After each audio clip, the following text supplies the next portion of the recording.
Have you ever felt a place remember what happened there, long after everyone has forgotten? Have you heard a sound that has no source, or seen a light where there should only be darkness? These aren't just feelings, they are warnings. You're about to hear stories that blur the line between memory and nightmare. Enter the world of true horror stories and subscribe, but only if you're really not afraid. Seriously. The coal tipple shift. Dale Hewitt considered himself a practical man, a man whose world was defined by tangible things like torque wrenches, breaker panels, and the satisfying heft of a well-balanced hammer. For 30 years, he had worked in the living, breathing coal mines of West Virginia, where the dangers were real and immediate, a matter of rock strata and methane levels, not shadows and whispers. So when he took the night watchman job at the abandoned Red Creek coal tipple, it felt like a retirement gift, a quiet place to sit with his thoughts and a thermos of coffee, watching over the bones of an industry that had shaped his entire life. The tipple was a colossal skeleton against the Appalachian night sky, a latticework of rusted steel and rotting timbers that loomed over the hollow like a forgotten god. It had been silent for 7 years, the last load of coal having rattled through its sorting chutes back in the early 2000s.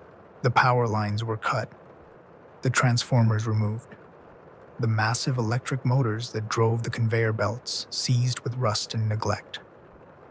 Dale's job was simple: keep vandals out and report any structural collapses. It was an easy job in a dead place. For his first few weeks, the only sounds were the wind whistling through the steel beams and the distant cry of a screech owl.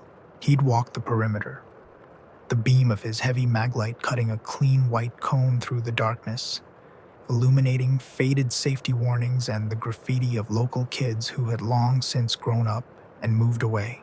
He'd check the locks on the main control shack, run a hand over the cold, silent machinery, and then settle into his truck for another hour of listening to a talk radio station that faded in and out from Charleston. The normalcy of it was comforting, the predictable silence of a place whose work was done.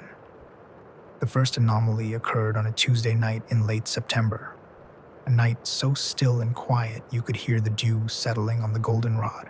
It was just after 2 in the morning when Dale first heard it. A low, groaning rumble that vibrated faintly through the steering wheel of his pickup. He turned down the radio, listening intently. It sounded impossibly like the main conveyor belt, the one that used to haul raw coal up from the truck dump to the very top of the tipple. He knew that sound intimately. The specific frequency of 1,000 rollers turning in unison under immense strain. He got out of his truck, the sound clearer now in the open air. It lasted for maybe 20 seconds and then faded into silence. Dale dismissed it, just as the official Mine Safety and Health Administration note from September 2007 had suggested was possible. The document, tacked to the inside of the control shack door, stated that collapsing belts could sometimes slide downhill under their own weight, creating sounds that mimicked operation. The structure was just settling, he told himself, the ghost of its old life groaning in its sleep. He made a note in his log, intermittent structural noise, and tried to put it out of his mind, but the sound returned the following night, and the night after that. It grew more confident, less like a dying groan, and more like a machine warming up for a long shift. The escalation began a week later. The rumbling of the conveyor was now accompanied by a sharp, rhythmic clanking from beneath the main structure. From the area where rail cars, the big gondolas they called hauling cars, would have been loaded, it was the sound of heavy couplings and steel wheels on steel tracks. Dale felt a cold knot tighten in his stomach. He was a rational man, but this was a sound that settling could not explain. This was the sound of work. He grabbed his maglite and walked towards the loading bay, a vast, cavernous space beneath the Tipple's looming superstructure. The air grew colder as he approached, and it carried a strange, metallic scent, like ozone after a lightning strike mixed with the damp, earthy smell of freshly broken rock. He called out, his voice sounding small and thin in the immense space. "Anybody in there?" Only the echo answered. He stood at the edge of the deep concrete trench where the tracks used to run, shining his light into the oppressive darkness. The tracks were long gone, salvaged for scrap years ago. Yet the sound of hauling cars moving, shunting back and forth, continued. It seemed to come from the very air around him, a phantom industry operating just beyond his sight. He tried his company radio, intending to call his supervisor, but the speaker emitted only a harsh, crackling static, drowning out the dispatcher's voice. This was another impossibility. His radio had perfect reception all over the property. He felt a surge of real fear then, the kind of deep, primal fear he hadn't felt since he was a young man caught in a roof fall 2 miles underground. The confrontation was not with a person or an animal, but with the place itself. As he stood there, paralyzed by the cacophony of an invisible workforce, he noticed something else. A fine black dust was drifting down from the gantries and walkways high above, catching in the beam of his flashlight like a dark, unholy snow. He held out his hand and caught some of it. It was cool and gritty. It was fresh coal dust. The realization hit him like a physical blow. The Tipple wasn't just remembering its past, it was reliving it. The sounds weren't echoes. They were happening now. Something was mining, hauling, and sorting coal in this dead, powerless place. Dale didn't wait to see what it was.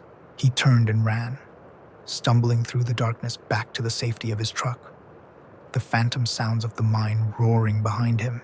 He didn't stop driving until he was 10 miles away, parked on the shoulder of the main highway, with his engine running and his hands shaking so violently he could barely hold his coffee. He filed his report the next morning, a rambling, frantic account that his supervisor chalked up to an old man's nerves. But they sent an inspection team out that afternoon, just to be sure. The official report they filed is a testament to the inexplicable. The inspectors found the Tipple just as it had always been, silent, cold, and without power. The conveyor belts were rusted in place, the machinery seized solid. There were no signs of trespassers, no graffiti, no empty beer cans. But they did find one thing that defied all rational explanation. Covering the entire concrete floor of the loading bay, spread in a perfectly even, undisturbed layer, was a 1/4 inch of fresh, finely ground coal dust. Dale's footprints were the only marks in it, leading from the edge of the bay back towards the access road. There was no source for the dust, no way it could have gotten there.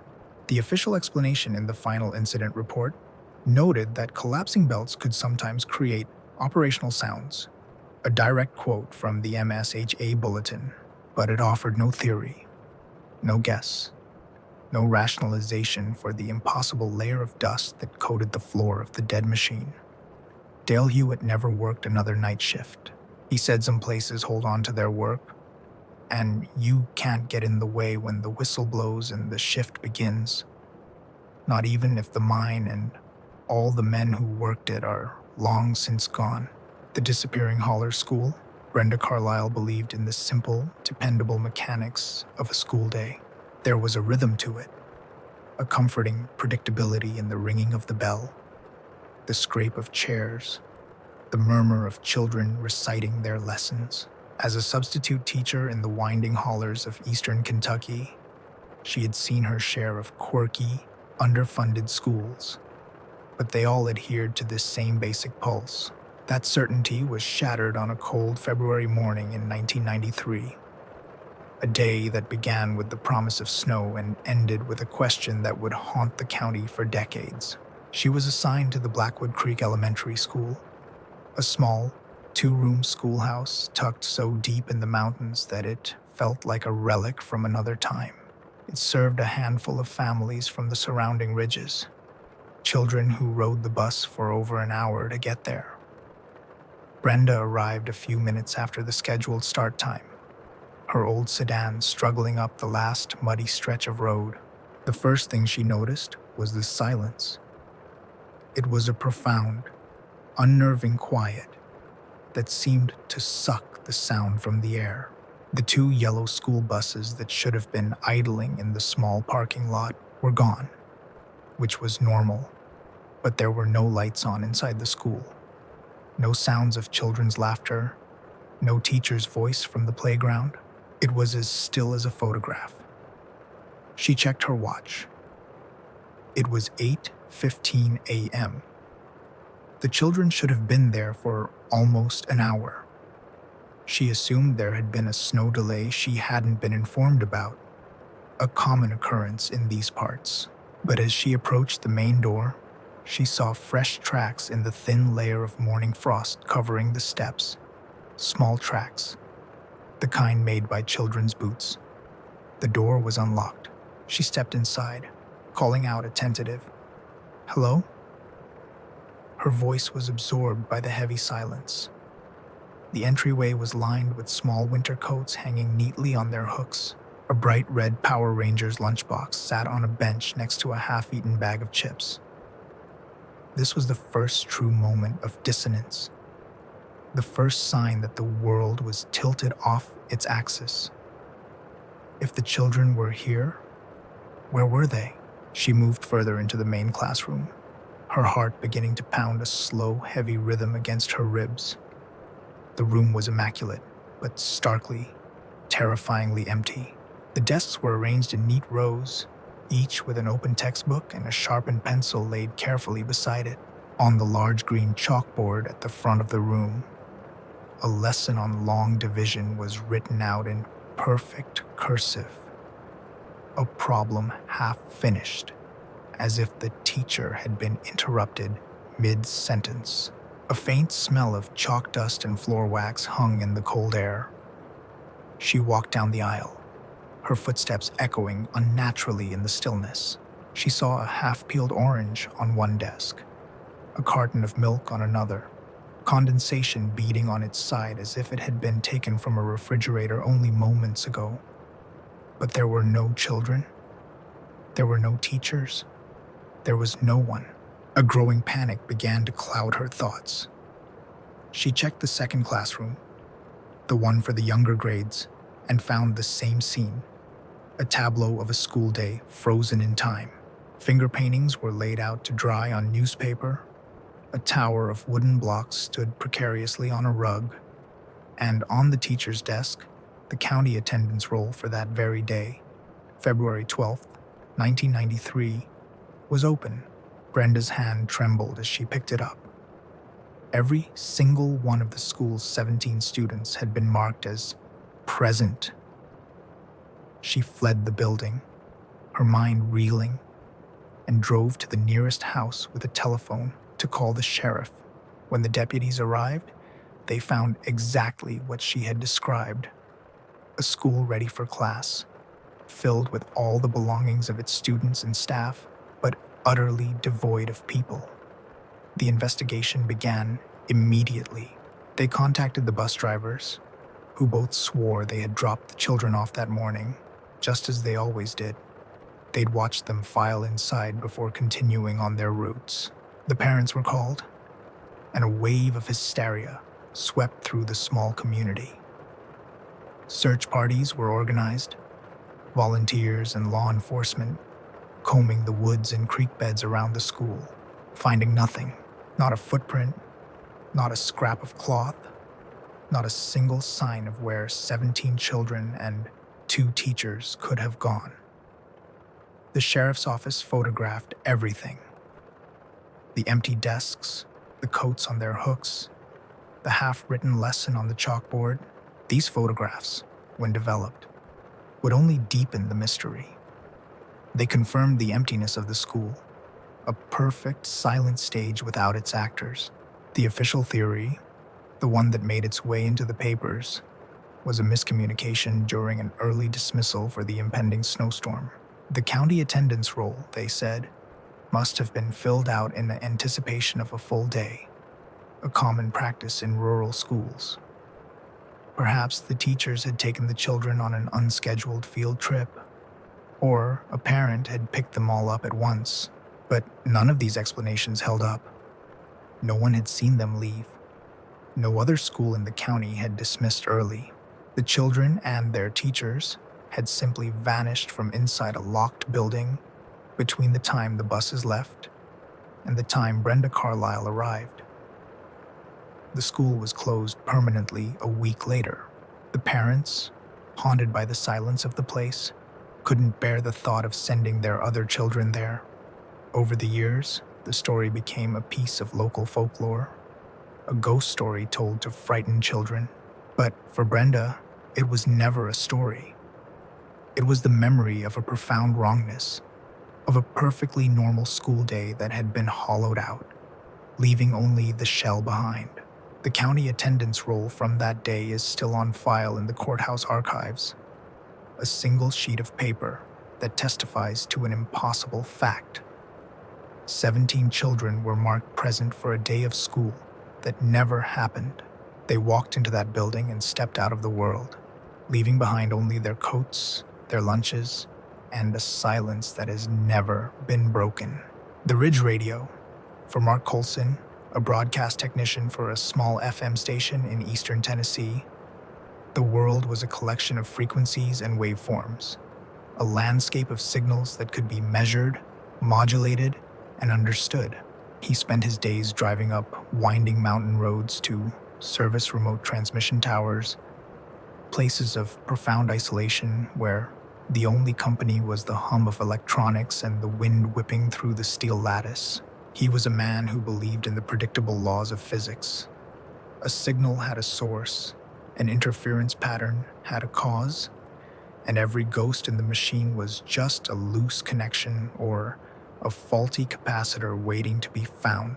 This rational worldview began to unravel on a clear, starlit night in April of 2014, while he was performing routine maintenance on the station's main tower atop Clinch Mountain. It was a lonely job, miles from the nearest town, the world below a glittering carpet of distant lights. He was in the small transmitter shack at the base of the tower, monitoring the station's output, when his scanner, which he always kept running to monitor emergency bands, suddenly crackled to life. It wasn't the usual chatter of police or fire departments. It was an automated voice, the kind used by the National Oceanic and Atmospheric Administration, NOAA, for weather alerts. The voice was calm, synthetic, and deeply unsettling. "But this is a civil danger warning," it began, the words clipped and precise. "An atmospheric inversion event is in progress. All residents along the Powell River Basin, from Sneedville to the Norris Lake confluence, must evacuate to higher ground immediately." Mark frowned, confused. He hadn't heard anything about an impending weather event. He pulled out his phone to check the official NOAA website. There were no warnings, no alerts, no mention of any atmospheric phenomena in the entire state. The sky outside was perfectly clear. He assumed it was a system test, or perhaps a broadcast from a neighboring state bleeding over, a common issue in the mountains. But then the voice continued, its specificity growing more alarming. "Evacuation notice for residents of Copper Ridge, Bear Creek Hollow, and the Newman's Ridge Escarpment. Air quality is below sustainable levels. Do not shelter in place. Evacuate immediately." These weren't major basins or counties. They were tiny, specific hollers and ridges, some of them home to only a handful of families. This wasn't a regional broadcast. It was targeted. Mark switched his professional spectrum analyzer on, a device that could pinpoint the source and strength of any radio signal. The alert was broadcasting on the emergency alert system frequency, but the signal was impossibly strong, far stronger than any distant station could be. It was local. It was coming from right here, from his own tower. He began a frantic diagnostic, checking his station's EAS encoder. It was powered down, completely inert. There was no way the signal was originating from his equipment. Yet, the synthetic voice continued its litany of terror, naming one remote valley after another, ordering evacuations for a disaster that wasn't happening. The warnings were becoming increasingly bizarre. Geological instability reported at Flagpole Knob. Subaudible resonance detected. Evacuate the area. Do not use underground shelters. Mark felt a chill that had nothing to do with the night air. Subaudible resonance? It sounded like something from a science fiction movie. He decided to trace the feed physically. He followed the coaxial cables from the antenna array into the transmitter shack. The signal, according to his analyzer, was being injected directly into the main broadcast antenna, bypassing his station's equipment entirely. It was as if someone had climbed the 300-foot tower and hooked up their own transmitter. But who would do that? And why? He grabbed a powerful spotlight and scanned the immense steel structure, disappearing into the darkness above him. There was no one there. The tower was empty. The only way to stop the broadcast was to physically disconnect the antenna from the system. He put on his safety harness, his heart pounding with a mixture of fear and professional indignation. He was halfway to the main junction box when the voice on the scanner changed its message. Warning. Unidentified biological entity detected in the Great Smoky Mountains National Park, Cades Cove sector. All personnel are to observe quarantine protocols. Do not make contact. This was the moment his rational mind could no longer build a dam against the flood of the impossible. This was not a prank. It was too elaborate, too specific. The voice was a cold, authoritative harbinger of a phantom apocalypse, broadcasting its warnings into the empty night. He reached the junction box and, with a heave, disconnected the main antenna feed. The voice on his scanner cut out instantly, replaced by the gentle hiss of static. The silence that followed was immense, heavier and more profound than it had been before. He stood there for a long time, listening to the wind, his mind racing. Was it a military experiment? A sophisticated hacker? He reconnected the antenna. The voice immediately returned, mid-sentence. "Ho. All residents within a 5-mile radius of the former K-25 facility in Oak Ridge are advised to shelter in place. Alpha particle contamination has been detected." He disconnected it again. Silence. He had control. The signal wasn't magic. It was being fed into his antenna. But from where? The final chilling discovery came when he was packing up his gear. He noticed a faint hum coming from a conduit pipe that ran from the base of the tower deep into the earth, a grounding line for lightning strikes. He pressed his ear to the cold steel. He could hear, faintly, the synthetic voice still speaking, traveling up from the rock and soil of the mountain itself. The signal wasn't coming from the air. It was coming from the ground. Mark filed an official broadcast interference complaint with the FCC the next day, a dry, technical document that described a high-power, unauthorized signal of unknown origin. The official explanation, appended to the file months later, was that a pirate radio transmitter, likely hidden somewhere on the mountain, was the cause, but they never found it. No one else on the mountain ever reported hearing the broadcast. For Mark, the explanation was insufficient. He never forgot the feeling of that signal, its impossible strength, its cold, specific warnings. He came to believe the mountain itself was dreaming, using his antenna to whisper its ancient, anxious thoughts into the night, warning of disasters past and disasters yet to come. A ridge radio broadcasting news from a world that ran on a different, much older set of physical laws. The Lost Mine Survey. In the summer of 1978, a young geology intern named Kevin Granger was given what he considered the best job in the world. He was part of a United States Geological Survey team, tasked with mapping abandoned mine shafts in the mountains of Wise County, Virginia. It was a project born of bureaucratic necessity, a way to update old maps and identify potential subsidence hazards. But for Kevin, it was an adventure. He spent his days hiking through dense forests, searching for the collapsed entrances and forgotten air shafts of mines that had been sealed since the 1920s.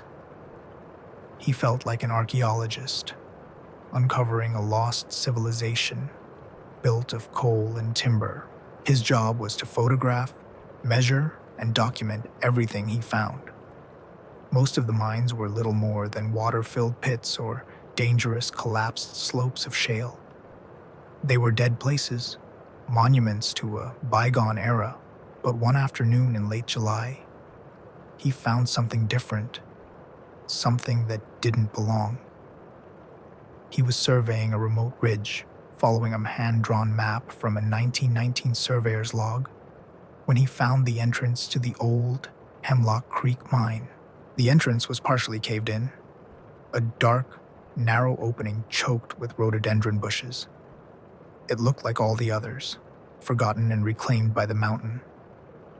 But as he cleared away the brush, he saw the first anomaly. Inside the dark maw of the tunnel, just visible from the entrance, was a fresh timber shoring, a heavy wooden frame meant to support the roof of the tunnel. The wood was yellow pine, clean and freshly cut, the axe marks on it sharp and new. This was impossible. The mine had been officially sealed in 1922. The original timbers from that era were all rotted to a dark, pulpy mush. Kevin's first thought was that local explorers or thrill seekers had been inside, trying to shore up the entrance for their own safety. It was reckless, but plausible. He called his team leader on the radio, his voice crackling with excitement. He described the new timbers, the pristine condition of the wood. His team leader, a seasoned geologist named Peters, was skeptical but intrigued. He told Kevin to document it thoroughly, but not to enter the mine under any circumstances. Kevin grabbed his camera, a standard-issue Pentax with a powerful flash, and crawled a few feet into the entrance, just far enough to get a clear shot. The air inside was cold and still, carrying the scent of damp earth and something else he couldn't quite place. A faint, acrid smell like burnt lantern oil. He braced himself against the new timber frame and took a series of photographs, the flash illuminating the tunnel in brilliant, momentary bursts. In those flashes of light, he saw more impossibilities. The walls of the tunnel were covered in fresh pick marks, the shale scarred with sharp, clean gouges that could not have been decades old. And on the floor, scattered amongst the old debris, were small, gleaming fragments of freshly broken coal. This was no longer just a case of amateur explorers. This looked like active mining. But who would be working a condemned mine, miles from any road, using hand tools and lanterns? It made no sense. He backed out of the tunnel, His mind racing, he carefully logged his findings in his notebook, sketching the layout of the new shoring and noting the smell of soot. The official USGS site report from that day, July 17th, 1978, would later become a document of intense scrutiny. It contained Kevin's detailed notes and the roll of film he had shot. He felt a profound sense of unease as he hiked back to the rendezvous point. The image of the fresh timbers burned into his mind. It felt like he had stumbled upon a secret, a place that was actively trying to defy its own history. The team decided to return the next morning with proper equipment to investigate further. Peters was convinced it was probably the work of illegal wildcat miners, a dangerous but not unheard of practice in the region. They would notify the state mining authority. When they arrived back at the Hemlock Creek mine entrance the next day, the scene had changed completely. The fresh yellow pine shoring was gone, not collapsed, not broken, but vanished entirely. In its place was a massive, fresh rockfall. Tons of shale and earth had collapsed, completely sealing the entrance. It was as if the mountain had deliberately and forcefully closed the opening overnight. They stood there in stunned silence. A collapse that significant should have been audible for miles, but no one had heard a thing. It was too neat, too final. It felt less like a natural geological event and more like a door being slammed shut. The evidence of the previous day now seemed like a hallucination. There were no fresh timbers, no smell of lantern oil, only the cold, indifferent stone of the mountain. The only proof that Kevin hadn't imagined it all was the roll of film in his camera. When they developed the photographs back at the regional office, they became the strangest part of the entire affair. The pictures of the mine entrance were clear. The photos of the interior, however, were deeply unsettling. The flash had caught the new timbers perfectly, the fresh axe marks clearly visible, but in the darkness behind the shoring, just at the edge of the light, the photographs revealed blurred, elongated shapes, dark smudges against the rock wall that seemed to shift and change between frames. They looked almost like figures, men in old-fashioned mining gear, their faces indistinct and shadowy, as if they were moving too fast for the camera to capture. The official explanation was a camera malfunction, a light leak, or a processing error. The collapse was attributed to the unstable nature of the old mine. Kevin's report was filed away, an oddity in an otherwise routine survey. But Kevin knew what he had seen. He believed he had stumbled upon a mine that wasn't dead, a place where the work had never actually stopped.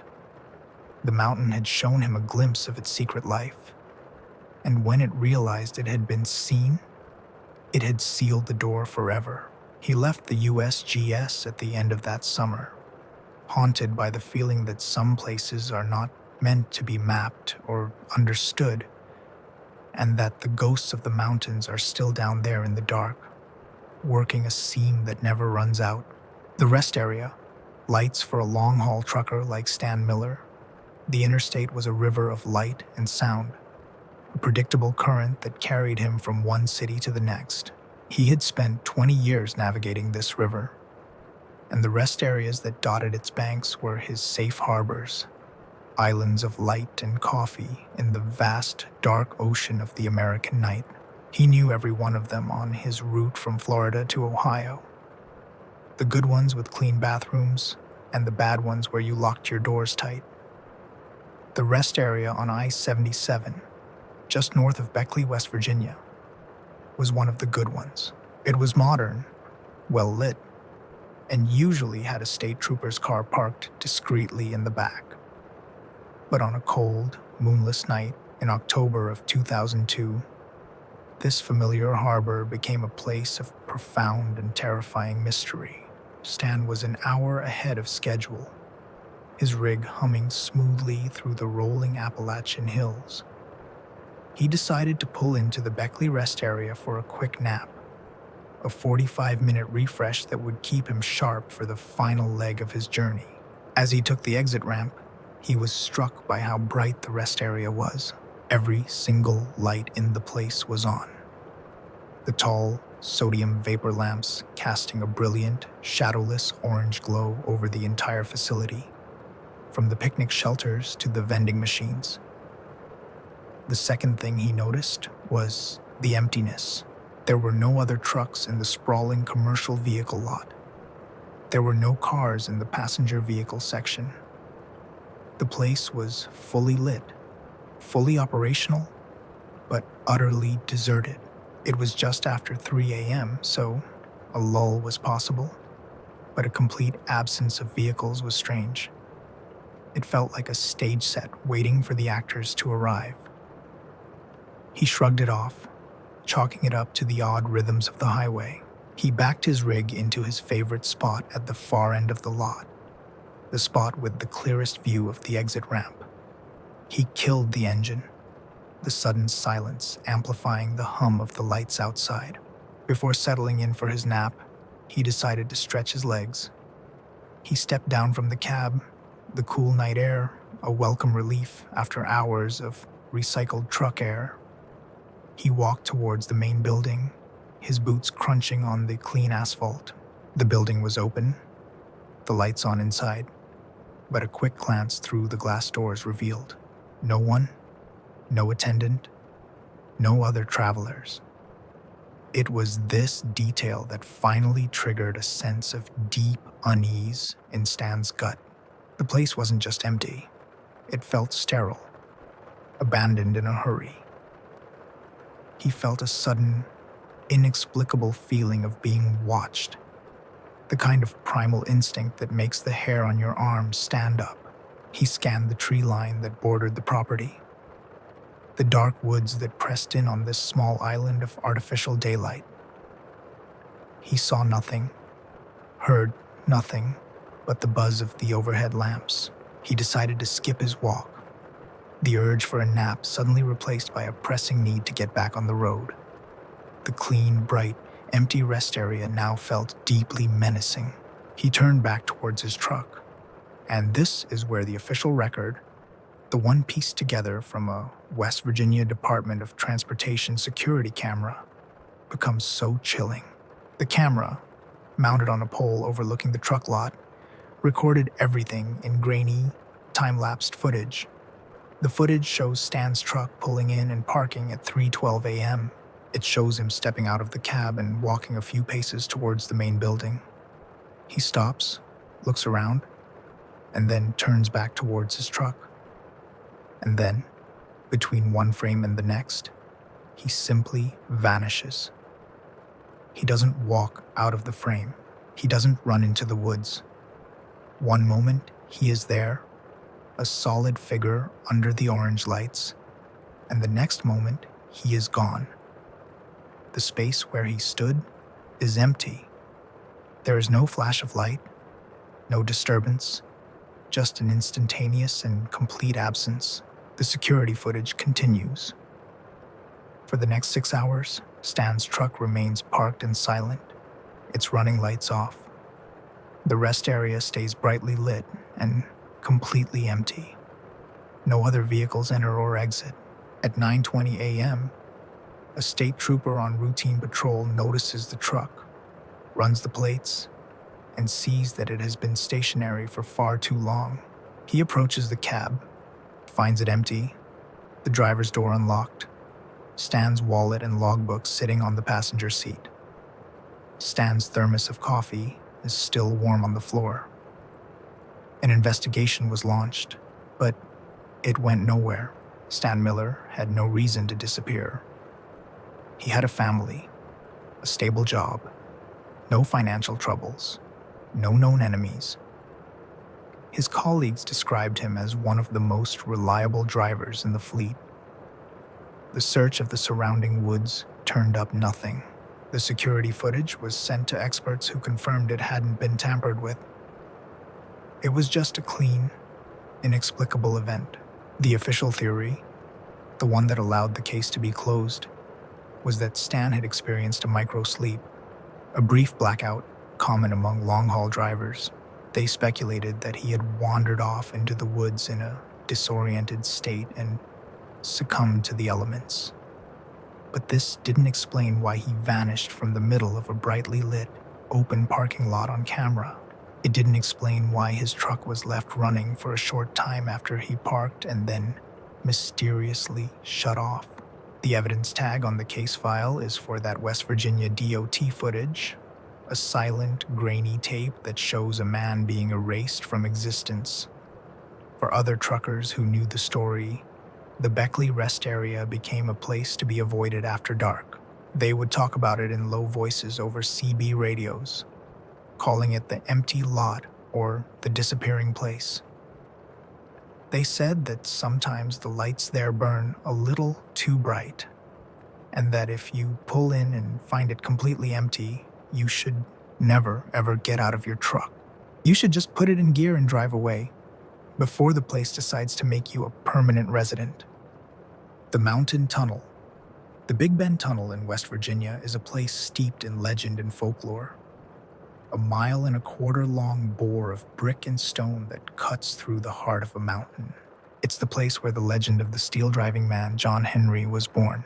By 1990, however, the old tunnel was a secondary line for CSX transportation, a dark, damp passage used mostly for maintenance access and the occasional slow-moving freight train.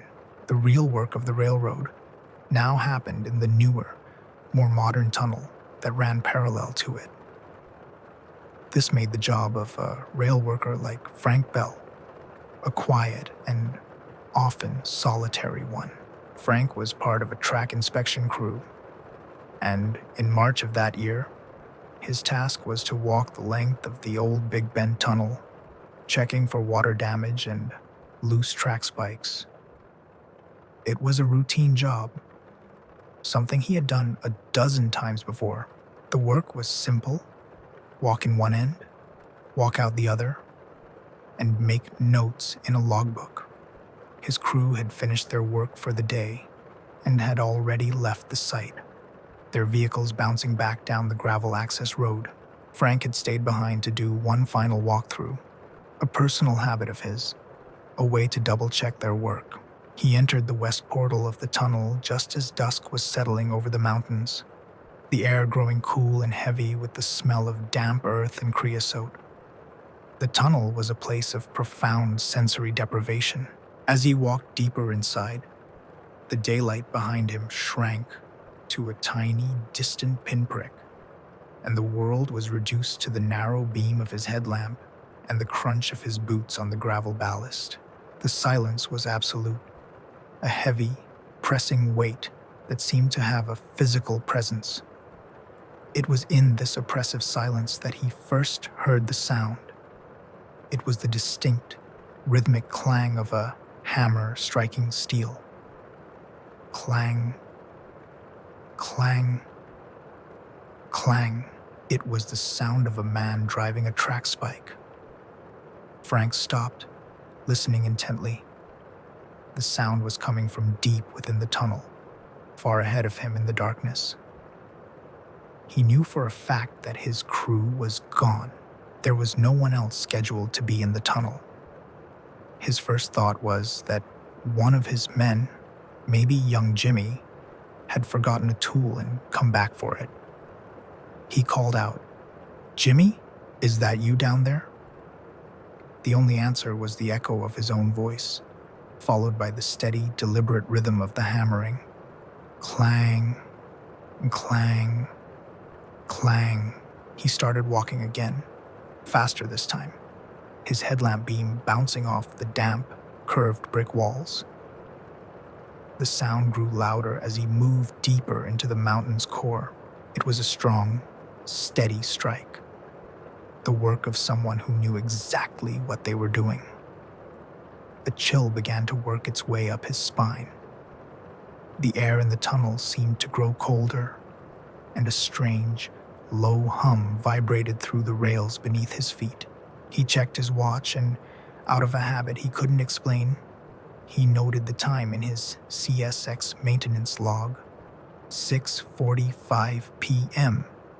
The hammering continued without pause. He kept walking for another 10 minutes, the sound now seeming to come from just around the next gentle curve in the tunnel. He was almost at the halfway point, a place marked by a small, brick-lined alcove for maintenance workers to shelter from passing trains. As he approached the alcove, the hammering suddenly stopped. The silence that rushed back in was even deeper and more unnerving than before. He stood perfectly still, straining his ears, but there was nothing. He swept his headlamp beam around the tunnel. It was empty. The tracks ahead were clear. He reached the alcove and shone his light inside. It was empty. There was no one there, no tools on the ground, no sign of recent activity. He ran his hand over the nearest rail. It was cold and slick with condensation. If someone had been hammering spikes, there would be fresh scrape marks on the steel, a shine of new metal where the hammer had struck. There was nothing but old rust and grime. He felt a powerful urge to turn and run, to get back to the daylight and the sane world. But his professional curiosity, the part of him that needed a rational explanation, pushed him forward. He continued his walk through the tunnel, his senses on high alert. For the next 20 minutes, there was only silence. He was approaching the east portal, could see the faint gray rectangle of twilight far ahead when the hammering started again. This time it was behind him, back in the direction he had just come from. Clang, clang, clang. He spun around, his light cutting a frantic arc through the darkness. The sound was distant again, but clear and unmistakable. He noted the time in his logbook again. 7:15 p.m. He didn't wait any longer. He walked, almost ran, the rest of the way out of the tunnel, bursting out into the cool evening air, gasping as if he had been holding his breath for the entire journey. He got in his truck and drove away, the rhythmic sound of the phantom hammer still echoing in his ears. The next day, he filed a report about the incident, expecting to be laughed at. But his supervisor, an old railroad man with deep roots in the area, just nodded slowly. He didn't offer an explanation, but he did order a full structural measurement of the tunnel, citing Frank's report of unexplained auditory phenomena as the official reason. The measurement team went through the tunnel with lasers and sensitive equipment. Their findings were recorded and added to the official file. The tunnel showed no signs of any recent work. No new spikes had been driven. No rails had been adjusted. Everything was exactly as it had been documented in the previous inspection. Frank's maintenance log from that night became the strangest piece of evidence. It recorded the precise times he had heard the hammering. For hours, his log showed entries, consistent and rhythmic, timed almost to the second. The logbook shows a man documenting a full shift of work being done by a crew that wasn't there. The official explanation offered by skeptics is that echoes and rock stress can mimic metallic sounds underground, a phenomenon known as acoustic emissions. But Frank Bell knew what he had heard. It wasn't the random ping of stressed rock. It was the sound of a man working, a steady, powerful rhythm that seemed to come from the very memory of the tunnel itself. He said it sounded like the legend, like a man racing a machine, a steel-driving man who had never clocked out. The Blue Ridge cabin ranger, Sarah Jenkins, had a deep and abiding respect for the history of the Shenandoah National Park. She saw it not just as a wilderness, but as a living museum, dotted with the remnants of old farmsteads and the sturdy, rustic structures built by the Civilian Conservation Corps in the 1930s. These 3 Cs era cabins, tucked away on hidden trails, were a particular passion of hers. They were simple, one-room shelters of stone and timber, built to last, and she took pride in maintaining them. Most were available for reservation by seasoned backpackers, but the old rag cabin, perched on a remote spur off Skyline Drive, had been decommissioned for years due to its isolation and a failing foundation. It was meant to be empty, a silent monument locked away from the public. That's why, on a cold, windy afternoon in November of 2016, she was so perplexed to see a thin, white plume of smoke rising from its stone chimney. She was on patrol, her truck winding along a high section of the drive, when she spotted it against the backdrop of the gray, late autumn sky. Her first thought was squatters or careless teenagers, a serious fire risk in the dry, windy conditions. She radioed her position to dispatch, her voice calm and professional, but her mind was racing. The cabin was a good 2-mile hike from the nearest parking area, and the trail was steep and unmaintained. Whoever was up there had made a serious effort to get there. She parked her truck and began the hike, the wind tearing at her uniform, carrying the distinct, pleasant smell of a hardwood fire. As she got closer, the wrongness of the situation began to deepen. There were no fresh tracks on the muddy trail, no footprints other than her own.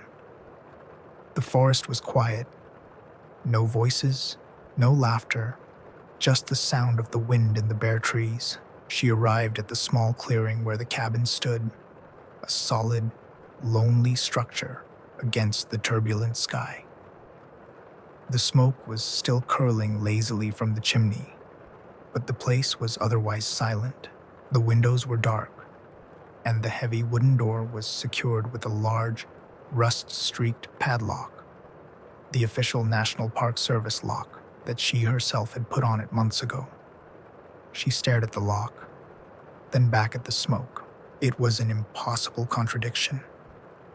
She circled the cabin, her hand resting on the grip of her sidearm. The windows were solid, the old glass wavy and intact. There was no other way in or out. She called out, "National Park Service, is anyone in there?"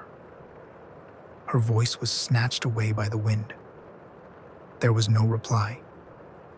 Standing by the side of the cabin, she could feel a faint warmth radiating from the stone of the chimney.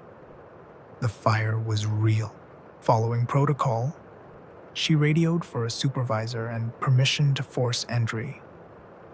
While she waited, she checked the park's reservation system on her vehicle's computer. The visitor logs confirmed what she already knew. There were no registered campers in that entire district for the past 2 weeks. The park was in its quiet season, on the cusp of winter. Permission granted, her supervisor on his way, Sarah used a pair of bolt cutters from her truck to snap the old padlock. The heavy door groaned open, revealing the dark, cold interior of the single room. The smell of wood smoke was thick in the air, but the cabin was empty.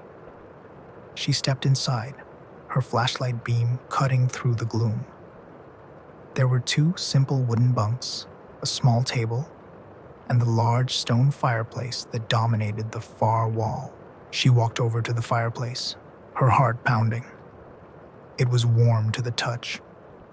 The interior of the hearth was clean, swept bare. There was no wood, no smoldering embers, not even a speck of ash. It was as if the heat itself was emanating directly from the stones, a fire without fuel or residue. She stood there in stunned silence, her rational mind struggling to find purchase. How could there be smoke without a fire? How could there be heat without a source? Her supervisor arrived 20 minutes later, a grizzled veteran ranger named Thompson. He saw the smoke, he felt the warmth of the fireplace, and he saw the impossible emptiness of the hearth. He had no explanation. They searched the cabin from top to bottom, finding nothing, not a stray match, not a forgotten piece of gear. The place was exactly as it should have been, empty and unused, except for the phantom fire that was still puffing smoke into the Virginia sky. The incident was documented in the official Shenandoah National Park Ranger Report for November 12, 2016. The report is a dry, factual account of the events, noting the presence of smoke, the warmth of the chimney, and the complete lack of any combustible material. A concluding note offers a possible, though highly improbable, explanation. It suggests that a rare atmospheric phenomenon, a temperature inversion, could have funneled smoke from a distant, undiscovered campfire miles away, making it appear as if it were rising from the cabin's chimney. This theory was meant to close the loop, to provide a rational box to put the strange event in. But it didn't explain the warmth. It didn't explain the intense, localized smell of burning oak inside a locked, empty cabin. For Sarah, the official explanation was just a story told to calm the nerves. She knew what she had felt. The cabin had been occupied, not by a person, but by a memory. The CCC boys who built it, who had spent their nights huddled by that same fireplace, had left an echo behind, a residual warmth that, on a cold November day, had decided to light a fire for itself, a ghost of comfort against the coming winter. She never walked that trail again without a feeling of being watched, and on cold days she would sometimes glance up at the ridge, half expecting to see a thin wisp of smoke rising from the trees, a sign that the empty cabin wasn't empty at all. The missing survey crew, the Tennessee Valley Authority in the early 1980s, was a world of immense concrete structures and meticulously controlled waterways, a triumph of modern engineering over the wild rivers of Appalachia. For hydrology engineer David Ingram, it was a universe governed by data. His job was to analyze the endless streams of information sent back by survey crews, numbers that represented water levels, flow rates, and silt deposits. It was a predictable, orderly world, until a foggy morning in May of 1981, when the data simply stopped. A three-man survey crew, led by a seasoned veteran named Hank Richards, was conducting routine gauge readings at the Nolichucky Dam, a remote facility in the mountains of eastern Tennessee. Their job was to spend 2 days on site, collecting data and transmitting it back to David's office in Knoxville via a dedicated radio link. The first day had been completely normal. Hank's familiar, gravelly voice had come over the radio every hour, on the hour, reporting their findings in the dry, technical language of their profession. The morning of the second day began the same way. The 7 a.m. and 8 a.m. reports came in right on schedule. At 9 a.m., the radio crackled to life, as expected. It was Hank. His voice was calm. "Knoxville, this is Nolichucky survey. Reading for 900 hours is gauge 7, reads 4.62. He paused, and in the brief silence, David could hear a strange, faint sound in the background, a low, melodic humming. Then Hank's voice returned, but it was different, strained. "Stand by, Knoxville. There's a fog rolling in. It's coming up from the spillway. It's very thick." The transmission ended with a sudden burst of static. David waited, expecting Hank to call back. When 10 minutes passed with only silence, he tried to raise them. "Nolichucky survey, this is Knoxville. Come in, Hank." There was no response. He tried again every 5 minutes for the next hour. Nothing. A communications failure wasn't unheard of. The mountainous terrain could play havoc with radio signals. But the abrupt end to the transmission, the mention of the fog, It left David with a gnawing sense of unease. By noon, with still no contact, he followed protocol and notified facility security. A two-man security team was dispatched from the nearest TVA office, an hour's drive away. What they found at the dam was a scene of quiet, unsettling normalcy. The survey crew's truck was parked in its designated spot. Their tent was pitched neatly on a grassy area near the dam's spillway. The flaps zipped shut. Inside the tent, 3 sleeping bags were laid out, and a small camp stove held a coffee pot that was still warm to the touch. All of their personal belongings, wallets, keys, family photos were there.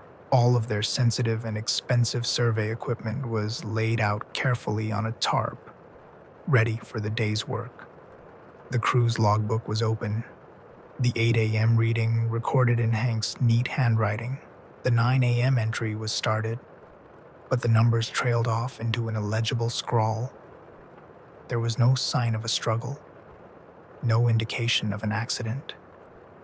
There was simply no sign of the 3 men. The security team's report noted the coffee pot, a detail that seemed to unnerve everyone who read it. The men had been there just moments before they vanished. The dam's own security camera, a primitive black and white model for the time, was reviewed. The footage from that morning was eerie. It showed the 3 men moving about their campsite in the clear morning air. Then, just before 9 a.m., the footage showed a thick, unnaturally dense bank of fog rolling up from the river below the spillway. It didn't drift in, it surged, swallowing the entire area in a matter of seconds. The camera's view was completely obscured by a uniform, milky white. A few moments later, the screen dissolved into static. Technicians who later examined the tape said the static was consistent with a powerful electromagnetic pulse, something that could have fried the camera's sensitive electronics. The official search began that afternoon. Teams scoured the reservoir. Divers searched the waters below the dam, and helicopters flew search patterns over the surrounding wilderness. They found nothing. Not a single trace of Hank Richards or his 2 young assistants. The TVA's official incident log, dated May 14th, 1981, concluded that the 3 men had likely fallen from the dam into the turbulent water of the spillway during the sudden, disorienting fog bank and had been swept away. It was a plausible tragedy, a story of man versus nature that fit within the established boundaries of the world. But for David Ingram, who had heard the last transmission, this explanation never felt right. He was haunted by Hank's final words, the strain in his voice when he described the fog. He was also haunted by the strange, humming sound he'd heard in the background, a sound that no one could identify. He privately believed the fog was not a natural phenomenon. He believed it was something else, something that had come for the men. In the years that followed, the story of the missing survey crew became a cautionary tale among TVA employees, a reminder of the dangers of working in isolated locations. The official explanation holds that miscommunication and sudden weather events are a frequent cause of delays and accidents. But the TVA facility incident log from that day remains a chilling document. It records the last known words of 3 men, the precise moment a strange fog appeared, and the fact that a pot of coffee was found, still hot in an empty tent. It's a story about how quickly the orderly, data-driven world can be erased, swallowed by a white silence that leaves no answers, only questions that echo in the static. The coal camp siren. For 60 years, the town of Black Fork, West Virginia, had lived and died by the sound of the mine whistle. It was a powerful, steam-driven siren that sat atop the old coal processing plant, and its voice had been the metronome of their lives. It shrieked at dawn to call the men to their shift. It moaned at noon for lunch, and it wailed at 5 to send them home, their faces black with dust.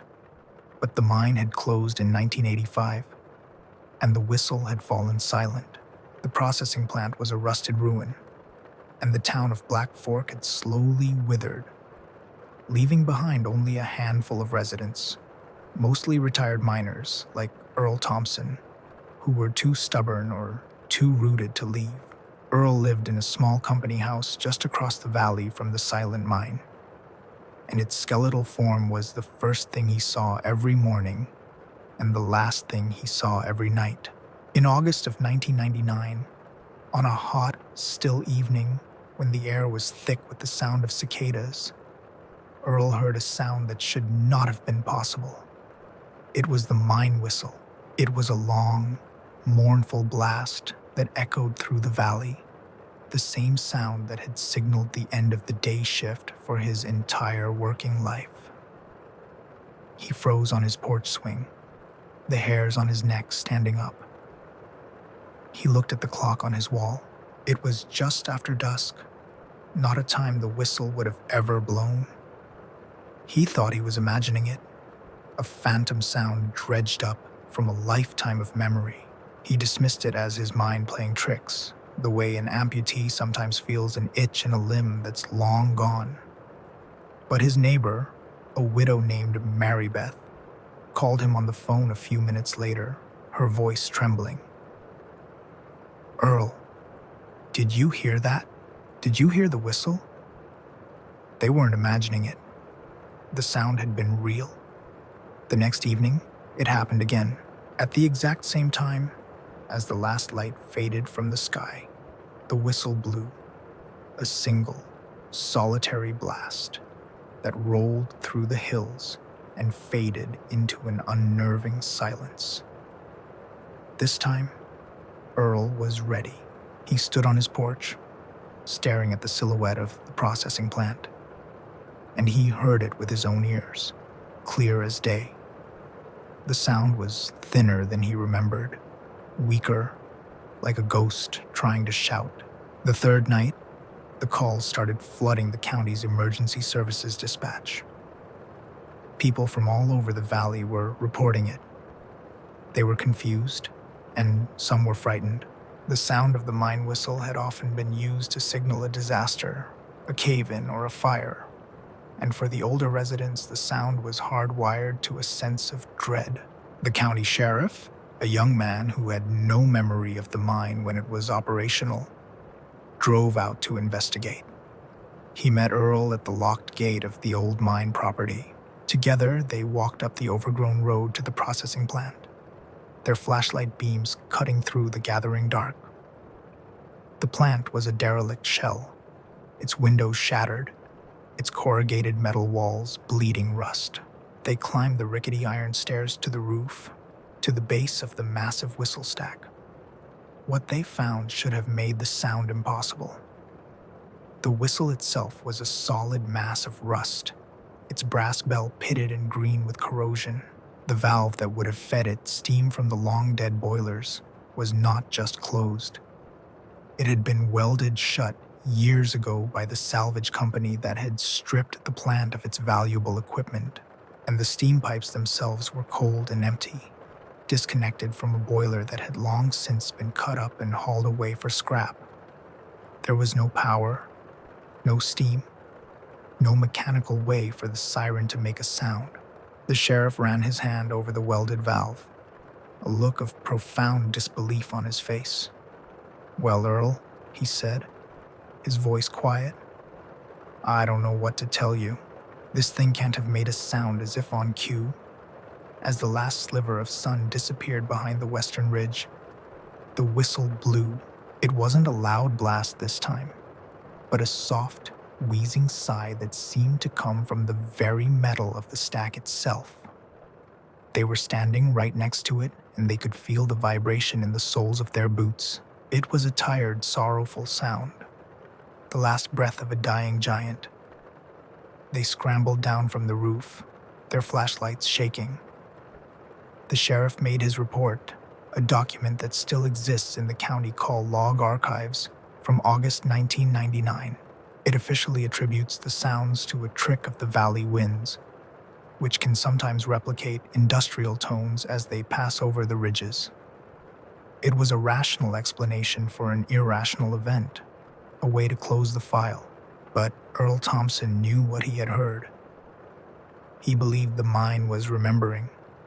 He said that for 60 years, it had called the men to work and called them home, and it didn't know how to stop. Even after the men were gone and its own heart had been cut out, it kept to its schedule. After that night, the whistle never blew again. The valley fell silent once more, but it was a different kind of silence now, one that felt heavier, filled with the memory of that impossible sound. The residents of Black Forks said it was as if the mine had finally realized its work was truly done, that all its men were finally home, and it could finally rest. The Parkway Overlook. The Blue Ridge Parkway is a road of breathtaking beauty, a ribbon of asphalt that unfurls along the spine of the Appalachian Mountains. For the millions of tourists who drive it each year, it is a place of scenic overlooks and tranquil vistas. But for the seasonal workers, the people who spend months living and working along its isolated stretches, the parkway has a different character, especially at night. It can be a place of deep, unnerving silence and strange, inexplicable phenomena. In the fall of 2005, a young woman named Clara was working at a concession stand near the Peaks of Otter, a popular spot in Virginia. Her job was simple, selling coffee and souvenirs to tourists during the day. At night, she stayed in a small staff cabin a few miles from her post. One of her duties was to report any unusual activity she noticed after hours, particularly at the nearby Thunder Ridge Overlook, which was officially closed at sunset for safety reasons due to its steep, unguarded drop-off. For the first few weeks, her nights were peaceful. But as September drew to a close and the tourist season began to wane, she started to notice something strange. After her shift, as she drove the winding road back to her cabin, she would see car headlights at the closed overlook. They would be parked, their beams pointing out into the vast, dark emptiness of the valley below. At first, she assumed it was just park rangers or other staff. But then the tourist complaints started. People driving the parkway late in the evening would stop at her concession stand the next day and mention the cars they'd seen at the closed overlook. They all described the same thing: 2 or 3 sets of headlights, sitting silently in the darkness. Clara began reporting it to the park rangers on patrol. Each time, a ranger would drive up to the Thunder Ridge Overlook to investigate, and each time they found the same thing: nothing. The overlook was always empty. There were no cars, no people, but there were tire marks in the gravel, fresh tracks that proved vehicles had been there, and recently. This went on for over a week. The sightings became a nightly occurrence, a strange, silent gathering of phantom vehicles that vanished whenever anyone got close. The rangers were frustrated, assuming it was local kids playing a prank, somehow getting tipped off whenever a patrol car was on its way. They decided to set up a subtle watch. One night, a ranger parked his cruiser in a hidden spot with a clear view of the overlook's entrance. He waited. Just after midnight, he saw it. 2 sets of headlights appeared, cresting the small hill that led to the overlook. They weren't driving fast, just a steady, normal approach. They pulled into the overlook and parked, their lights cutting bright swathes through the darkness. The ranger waited a few minutes, then started his engine and drove towards them, his own headlights off. As he rounded the final bend, the overlook came into full view. It was empty. The headlights he had seen just moments before were gone. He got out of his car, his flashlight beam dancing across the gravel. The fresh tire tracks were there, leading into the parking spots, but there were no tracks leading out. It was as if the cars had simply been lifted away. The story might have ended there, a strange but explainable local mystery, perhaps a complex optical illusion caused by the winding mountain roads. But then came the dashcam footage. A tourist, a tech enthusiast who had an early model dashboard camera in his car, was driving the parkway late one night. He was captivated by the beauty of the starry sky and had his camera running. His footage captures a chilling sequence of events. As his car approaches the Thunder Ridge overlook, the camera clearly shows 3 sets of headlights turning into the parking area. The tourist keeps driving, not thinking much of it. A few minutes later, on his return trip, he passes the overlook again.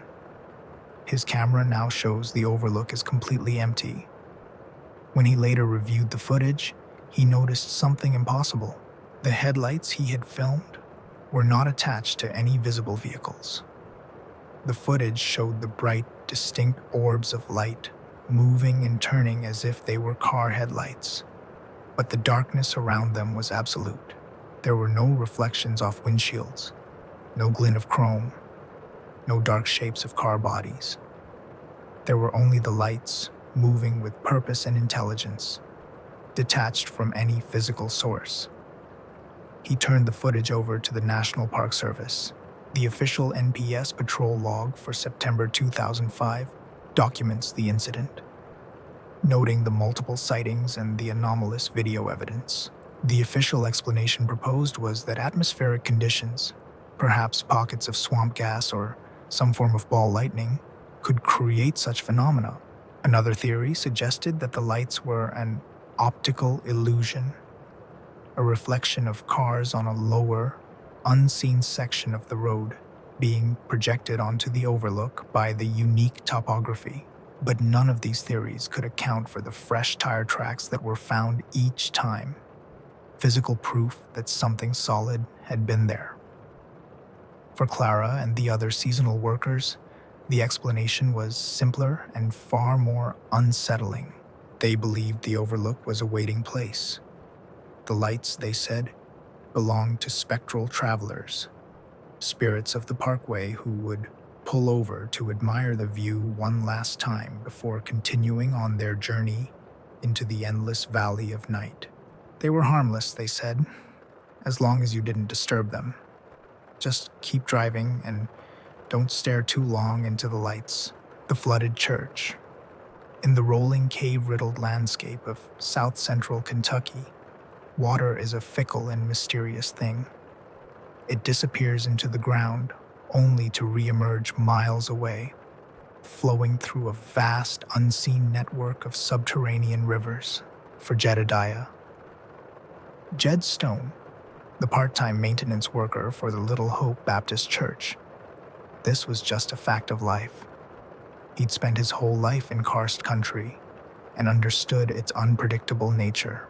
But what happened in the church basement in the early spring of 1974 was something beyond any natural explanation he had ever encountered. It had been a dry week, the sky a brilliant, cloudless blue. There had been no rain, no storms, nothing to suggest a flood. So when Jed arrived at the small, white-steepled church on a Wednesday morning to do his weekly cleaning, he was completely unprepared for what he found. As he unlocked the heavy oak doors, he was hit by a strong, musty smell. The smell of damp earth and standing water. He followed the scent to the door that led to the church basement, a large, finished room used for Sunday school and potluck dinners. When he opened the door, he stopped dead. The entire basement was filled with about 6 inches of crystal clear, perfectly still water. It was a bizarre and impossible sight. Wooden folding chairs were scattered about, their legs submerged. Children's crayon drawings, tacked to a corkboard, were sagging and dripping. And floating on the surface of the water like small, silent boats were a dozen hymnals, their pages swollen and open, drifting lazily in the placid, artificial lake. Jed's mind immediately went to the most logical explanation: a broken pipe. He waded into the cold water, his boots sending out gentle ripples across the silent room, and made his way to the small utility closet that housed the church's plumbing. He checked every pipe, every joint, every valve. Everything was bone dry. There were no leaks, no drips, no signs of a rupture. The water heater was intact. The sinks were dry. There was no source for the water. The mystery deepened when he went back upstairs. He had noticed something odd when he entered the basement, and now he realized what it was. The sanctuary, directly above the flooded basement, was completely dry. The old wooden floorboards showed no signs of water damage, no stains, no warping. The water hadn't come from above. It was as if it had simply seeped up from the concrete floor of the basement itself. A silent, inexplicable inundation. He called the church pastor, a pragmatic man named Reverend Miller, who was as baffled as Jed was. They called in a plumber, an old-timer who had worked in the county for 40 years. The plumber spent hours inspecting the entire system, from the well pump outside to the baptistry font in the sanctuary. He found nothing: no broken lines, no failed seals, no explanation for the thousands of gallons of water that had mysteriously filled the church basement. He shrugged, packed his tools, and said, "Sometimes the ground just gives up what it's holding." While they waited for the fire department to arrive with pumps, Jed noticed the most unsettling detail of all. He was looking at the hymnals, which had drifted into a small cluster in one corner of the room. He waded over and picked one up. It was the Cokesbury hymnal, the one they used every Sunday. It had fallen open to a specific page. He picked up another and another. They were all open to the same hymn, number 348, "Shall We Gather at the River?" A cold dread, colder than the water around his ankles, crept over him. It felt like a message, a quiet, deliberate statement from whatever had caused the flood. The fire department arrived and began pumping the water out. It took hours. By late afternoon, the basement was empty again, leaving behind a damp, muddy residue. Reverend Miller decided to hold a prayer vigil that evening, a small gathering of the congregation to ask for guidance and to pray for the church. They gathered in the sanctuary, the damp smell still hanging heavy in the air. As they began to sing, a low, gurgling sound started to come from the basement below.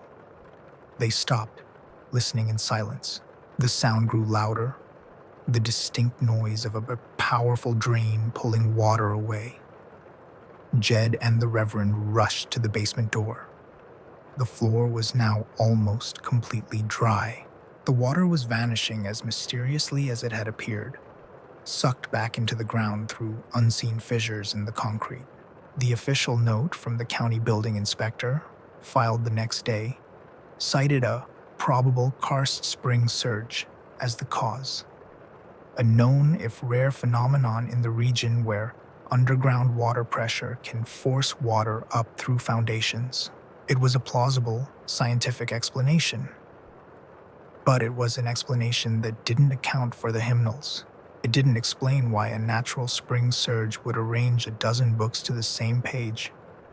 A hymn about gathering at a river, in a church that suddenly had a river running through it. Jed Stone never saw it as a geological event. He believed the church had been offered a baptism, that the ancient, unseen river beneath them had risen up to claim the space for itself, to remind them of an older and more powerful congregation that met in the deep, silent waters beneath the earth. The switchback detour. For a Greyhound bus driver like Carlos Ramirez, the route was everything. It was a sacred text, a map of time and distance that governed his entire existence. He had been driving the late-night run from Atlanta to Columbus for 5 years, a journey that took him through the winding, dark heart of the Appalachian Mountains in Virginia. He knew every curve, every grade, every potential trouble spot. He trusted his map, he trusted his schedule, and in January of 2007, he was learning to trust the new GPS unit mounted on his dashboard. It was this new trust that would lead him and his 23 passengers into a night of profound disorientation and impossible physics. It was a bitterly cold night, with a freezing rain that slicked the roads and reduced visibility to a few hundred feet. Carlos was navigating the treacherous switchbacks of Route 58, a notoriously difficult stretch of highway. He was running a little behind schedule, but he was making good time. Then, just after a small town called Damascus, the GPS unit, with its calm, authoritative female voice, gave him a strange instruction. In 1,000 feet, turn right onto an unpaved road. Carlos frowned. He knew this road. There was no right turn for another 10 miles. The screen showed his bus icon turning onto a small, thin line that branched off the main highway. He assumed it was a glitch, a mapping error. He was about to ignore it when the voice insisted. Recalculating. Turn right now. He slowed the bus, peering through the rain-streaked windshield. To his astonishment, there was a road there, an unpaved gravel track disappearing into the dark, snow-dusted woods. It wasn't on any of his paper maps. He had driven this route 100 times and had never seen it before. Against his better judgment, perhaps swayed by the certainty of the technology or the desire to make up lost time, he made the turn. The bus lurched as its wheels left the smooth asphalt for the rough gravel. The road immediately began to climb, twisting back on itself in a series of impossibly tight switchbacks. The headlights of the bus cut a terrifying path through the dense forest, illuminating sheer rocky drop-offs just inches from the edge of the narrow road. A few passengers, woken by the rough ride, began to murmur nervously. Carlos gripped the huge steering wheel, his knuckles white. The road seemed to defy logic, getting steeper and narrower with every turn. He glanced at the GPS. It showed him proceeding normally along a designated route. He tried to turn the bus around, but the road was too narrow. He was committed. For what felt like hours, he wrestled the huge vehicle up the mountain, the engine groaning in a low gear. The passengers were all awake now, their faces pale in the dim interior lights, staring out at the terrifying drops just beyond their windows. Several of them would later recall the same strange details. They never seemed to reach a summit.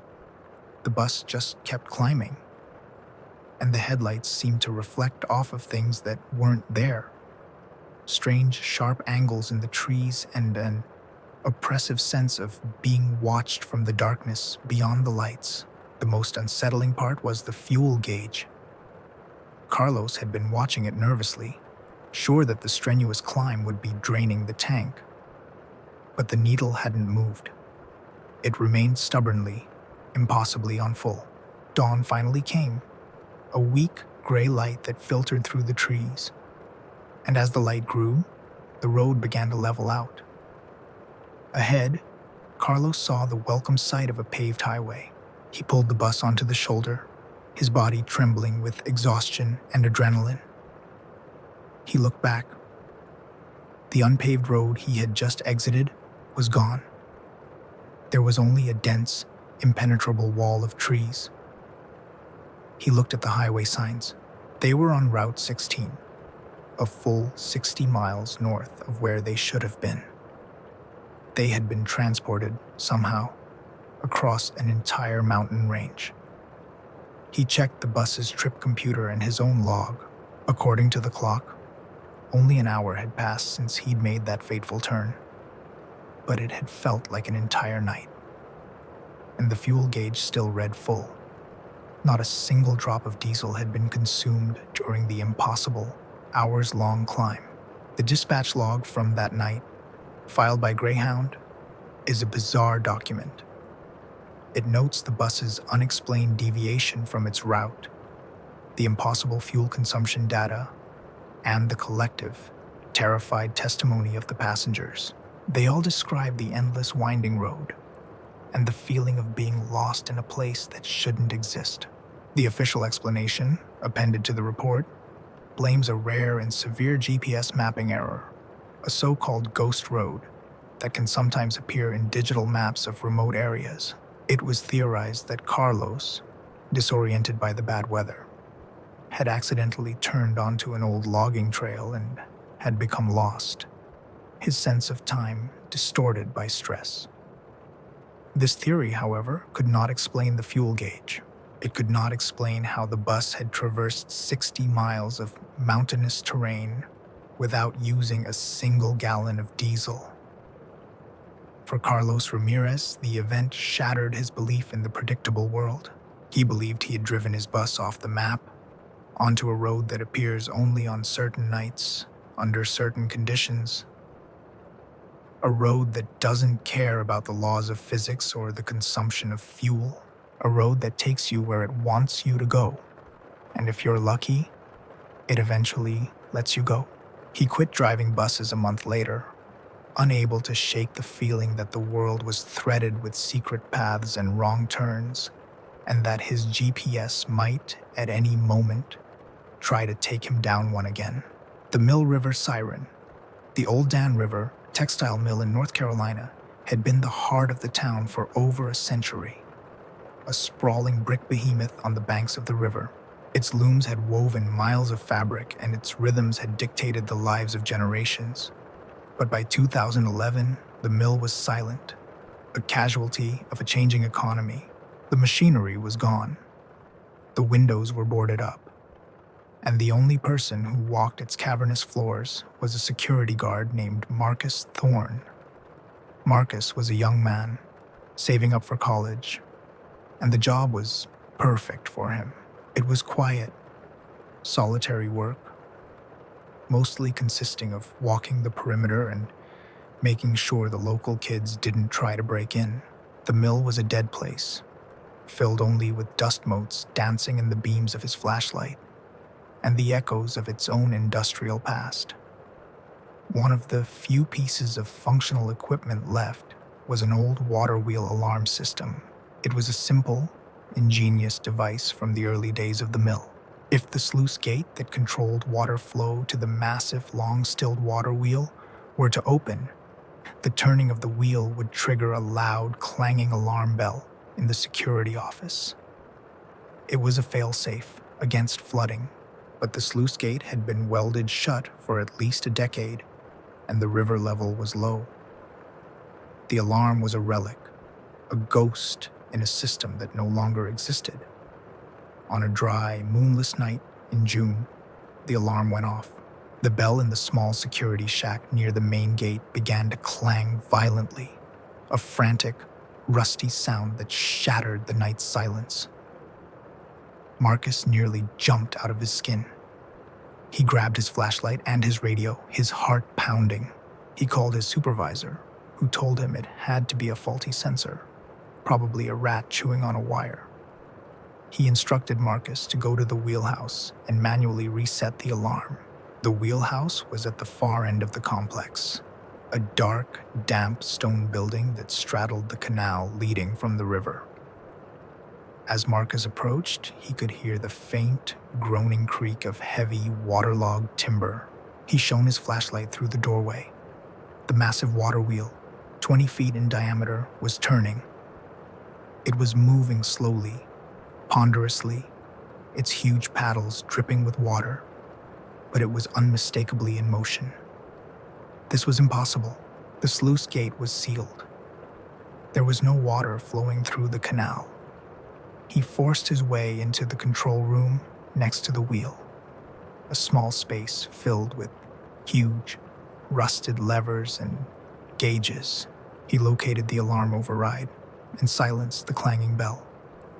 The silence that followed was filled with the rhythmic creak and splash of the turning wheel. He walked back out and stood before it, mesmerized and terrified. The paddles, which should have been dry and covered in cobwebs, were dark and slick with fresh, river-smelling water. Yet the stone canal beneath it was bone dry. The water was appearing on the paddles at the top of their rotation and vanishing by the time they reached the bottom. He radioed his supervisor again, his voice shaking. "You're not going to believe this, but the wheel is turning. It's wet." His supervisor, clearly annoyed, dismissed it as condensation and the wheel settling under its own weight. But Marcus knew what he was seeing. This wasn't settling. This was a machine performing its function, powered by an invisible current. He spent the rest of his shift huddled in the security shack, listening to the faint, distant groaning of the wheel, a sound that continued until just before dawn, when it finally fell silent. The next day, a team from the redevelopment company that owned the mill came to inspect the site. They were preparing to convert the old mill into luxury lofts, and the incident was noted in their initial survey. The survey, from June 14th, 2011, is a fascinating document. It confirms that the sluice gate was rusted and welded shut, incapable of being opened.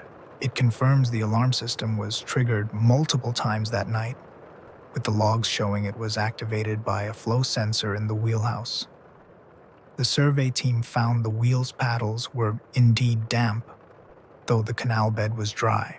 The official explanation offered in the report was that groundwater seepage, combined with heavy condensation, had likely tricked the highly sensitive, albeit ancient, flow sensors into giving a false reading. The turning of the wheel was attributed to a slight imbalance, causing it to rock back and forth, a motion that could be perceived as a full rotation in the dark. Marcus Thorne knew that explanation was a lie. He had seen the wheel complete full, steady rotations for hours. He had seen the impossible water. He quit the job a week later.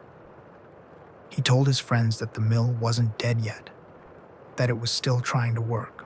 He believed the river had found a way back in, not through the canal, but through time itself, flowing through the mill as it had 100 years ago. He said the alarm hadn't been a malfunction.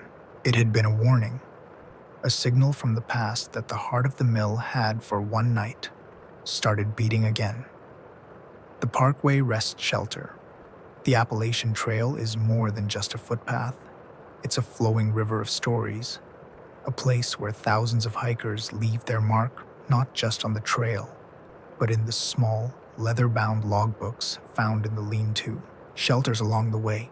In the spring of 1988, a volunteer named Ben Carter was tasked with maintaining a stretch of the trail in Virginia, including the High Point Shelter, a simple three-sided structure on a remote section of the Blue Ridge Parkway. Ben was a retired history teacher, a man who loved the quiet solitude of the mountains and the small personal histories recorded in the shelter journals.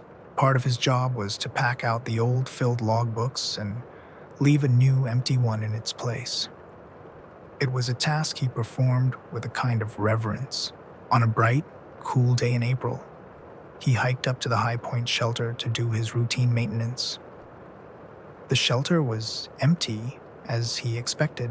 He sat down on the wooden sleeping platform and opened the current logbook to see who had passed through recently. The first few pages were typical entries from through hikers on their way to Maine, notes about the weather, complaints about mice, and praise for the view. But as he flipped further into the book, the entries began to change. The handwriting was different, a frantic, spidery scrawl. The dates were what made him stop cold. They were dated for the following month, for May of 1988. The first entry, dated May 12th, read, "Made it to High Point. The sound is closer now. It followed us all day from Rockfish Gap. It's not an animal. Ben felt a chill despite the warm sun. He assumed it was a prank, some hiker with a strange sense of humor. He kept reading. The entries, all in the same hand, chronicled a growing sense of terror. An entry from May 14th. 2 days in this shelter, afraid to leave. It moves through the trees at dusk. We can't see it, but we can feel the cold when it passes. John tried to use the radio, but there's only static. An entry from May 17th. We are so hungry. The food is gone. The sound is different now. It sounds like it's trying to talk. It's making us sound like a name, over and over. The final entry, dated May 19th, was barely legible, the pen having pressed so hard it tore the page. It's not in the trees anymore. It's here. It's looking in. Ben slammed the book shut, his heart hammering in his chest. The entries were so detailed, so filled with genuine panic that they felt real. He checked the official trail registration logs he carried with him. There were no hikers registered with the names mentioned in the journal. No one named John. No group of hikers reported missing or overdue. He tried to rationalize it. It had to be a creative writing exercise, a piece of trail fiction left to spook other hikers. But he couldn't shake the feeling of profound unease that had settled over the quiet, empty shelter. The air felt heavy, and the woods around him seemed to be listening. He decided to take the logbook with him, to turn it over to the Appalachian Trail Conservancy, the organization he volunteered for. He replaced it with a new blank journal, performed his maintenance duties with a sense of nervous haste, and hiked back to his truck, looking over his shoulder the entire way. He submitted the journal along with his maintenance note, a document that still exists in the ATC's archives. The note, dated April 22nd, 1988, describes his discovery of the anomalous entries and his concern. The logbook itself was filed away, a curious piece of trail ephemera. The story would have ended there. A simple prank, if not for what happened a few weeks later. Ben had to return to the High Point shelter to repair a section of the roof that had been damaged in a windstorm. He hiked up the familiar trail, the memory of the strange journal entries still fresh in his mind. When he arrived at the shelter, he went to check the new logbook he had left, curious to see who had passed through in the interim. He opened the new, pristine journal. The first 20 pages were filled with the same frantic, spidery scrawl, the same names, the same dates from the future, the same terrifying story of being hunted by an unseen entity. But this time, there was a new entry at the very end, dated May 21st. Ben, it knows your name now too. He dropped the book as if it were on fire. This was no longer a prank. He was part of the story. He fled the shelter and never returned. The official explanation from the ATC was that it was a persistent and elaborate prank by a local person. Vandalism of logbooks, while unfortunate, was not uncommon. But Ben Carter knew better. He believed that the shelter at High Point was a place where time was thin, where the stories of the trail could bleed through from the future into the present.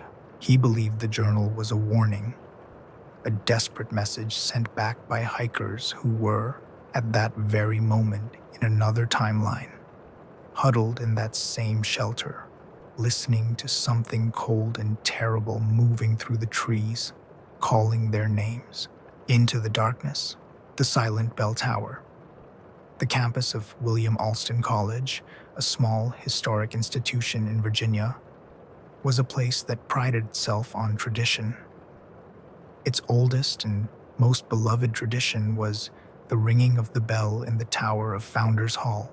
The bell, broadcast in 1889, had a deep, resonant tone that had marked the hours for generations of students. By 2019, however, the bell was rung only on special occasions, convocations and graduations, pulled by a long, thick rope that ran down through the heart of the old building. For a campus custodian like Gary Phillips, a man who had worked at the college for 30 years, the bell tower was just another part of his nightly rounds, a place to be locked and secured. On a quiet Tuesday night in October, with the campus deserted for fall break, Gary heard the bell. He was in the basement of Founders Hall, mopping the floor, when the first deep, solemn chime rolled through the building. Bong. He stopped, listening. It was the sound of the hour being struck. Bong. A second chime followed. He glanced at his watch. It was 10:23 p.m. The bell was not on a timer. It had to be rung by hand, and it was ringing now. A slow, deliberate tolling that echoed across the empty campus. Gary's first thought was students. Despite the break, a few always remained on campus, and the bell tower was a tempting target for a prank. He radioed campus security, his voice calm but firm. "This is Gary and Founders. We've got someone in the bell tower. They're ringing the bell." Two security officers, a young man and woman, arrived within minutes. They met Gary at the base of the tower stairs. The bell was still ringing above them, a steady, mournful rhythm. "How did they get up there?" the female officer asked. "The door at the top is always locked." "They must have picked it," Gary grumbled, leading the way up the narrow, winding wooden staircase.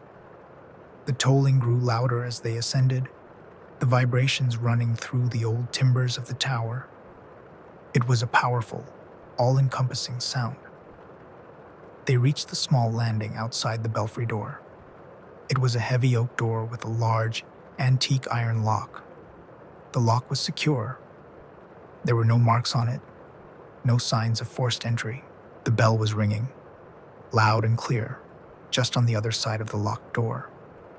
The officers exchanged a confused look. The young male officer put his ear to the door. "I can hear it plain as day," he said. "But there's no other sound. No footsteps, no voices." Gary used his master key to unlock the door. As the lock clicked open, the ringing stopped. Instantly, the sudden, absolute silence was more shocking than the sound had been. They pushed the door open and stepped into the belfry, a small, dusty room open to the night air through 4 large, arched windows. The massive bronze bell hung in the center of the room, perfectly still. Its huge iron clapper was motionless. Gary shone his flashlight on the bell rope. It was coiled neatly on a hook on the wall, exactly as he had left it. It hadn't been touched. They approached the bell, their footsteps loud in the sudden quiet. The female officer reached out and touched its surface. It was cold.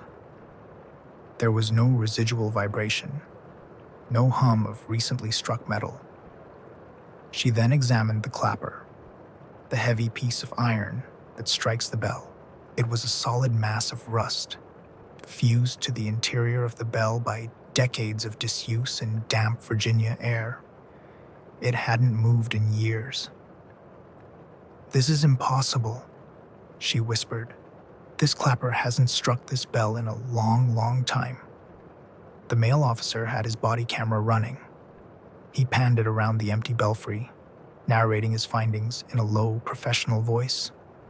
When the footage was reviewed later, it would present an unnerving piece of evidence. Faintly, in the background of the officer's own voice, you could still hear it. A distant, phantom tolling, the ghost of the sound that had filled the tower only moments before. The official campus security report from that night is a model of bureaucratic understatement. It documents the call, the response, and the physical state of the belfry. It concludes that the sound was likely a sympathetic resonance or an acoustic anomaly, possibly caused by wind or a distant, low-frequency sound from off-campus. A later addendum suggests that rapid temperature changes can cause metal to crack and pop, creating sounds that might mimic a faint bell tone. But Gary and the two officers knew what they had heard. It wasn't a faint pop or a trick of the wind.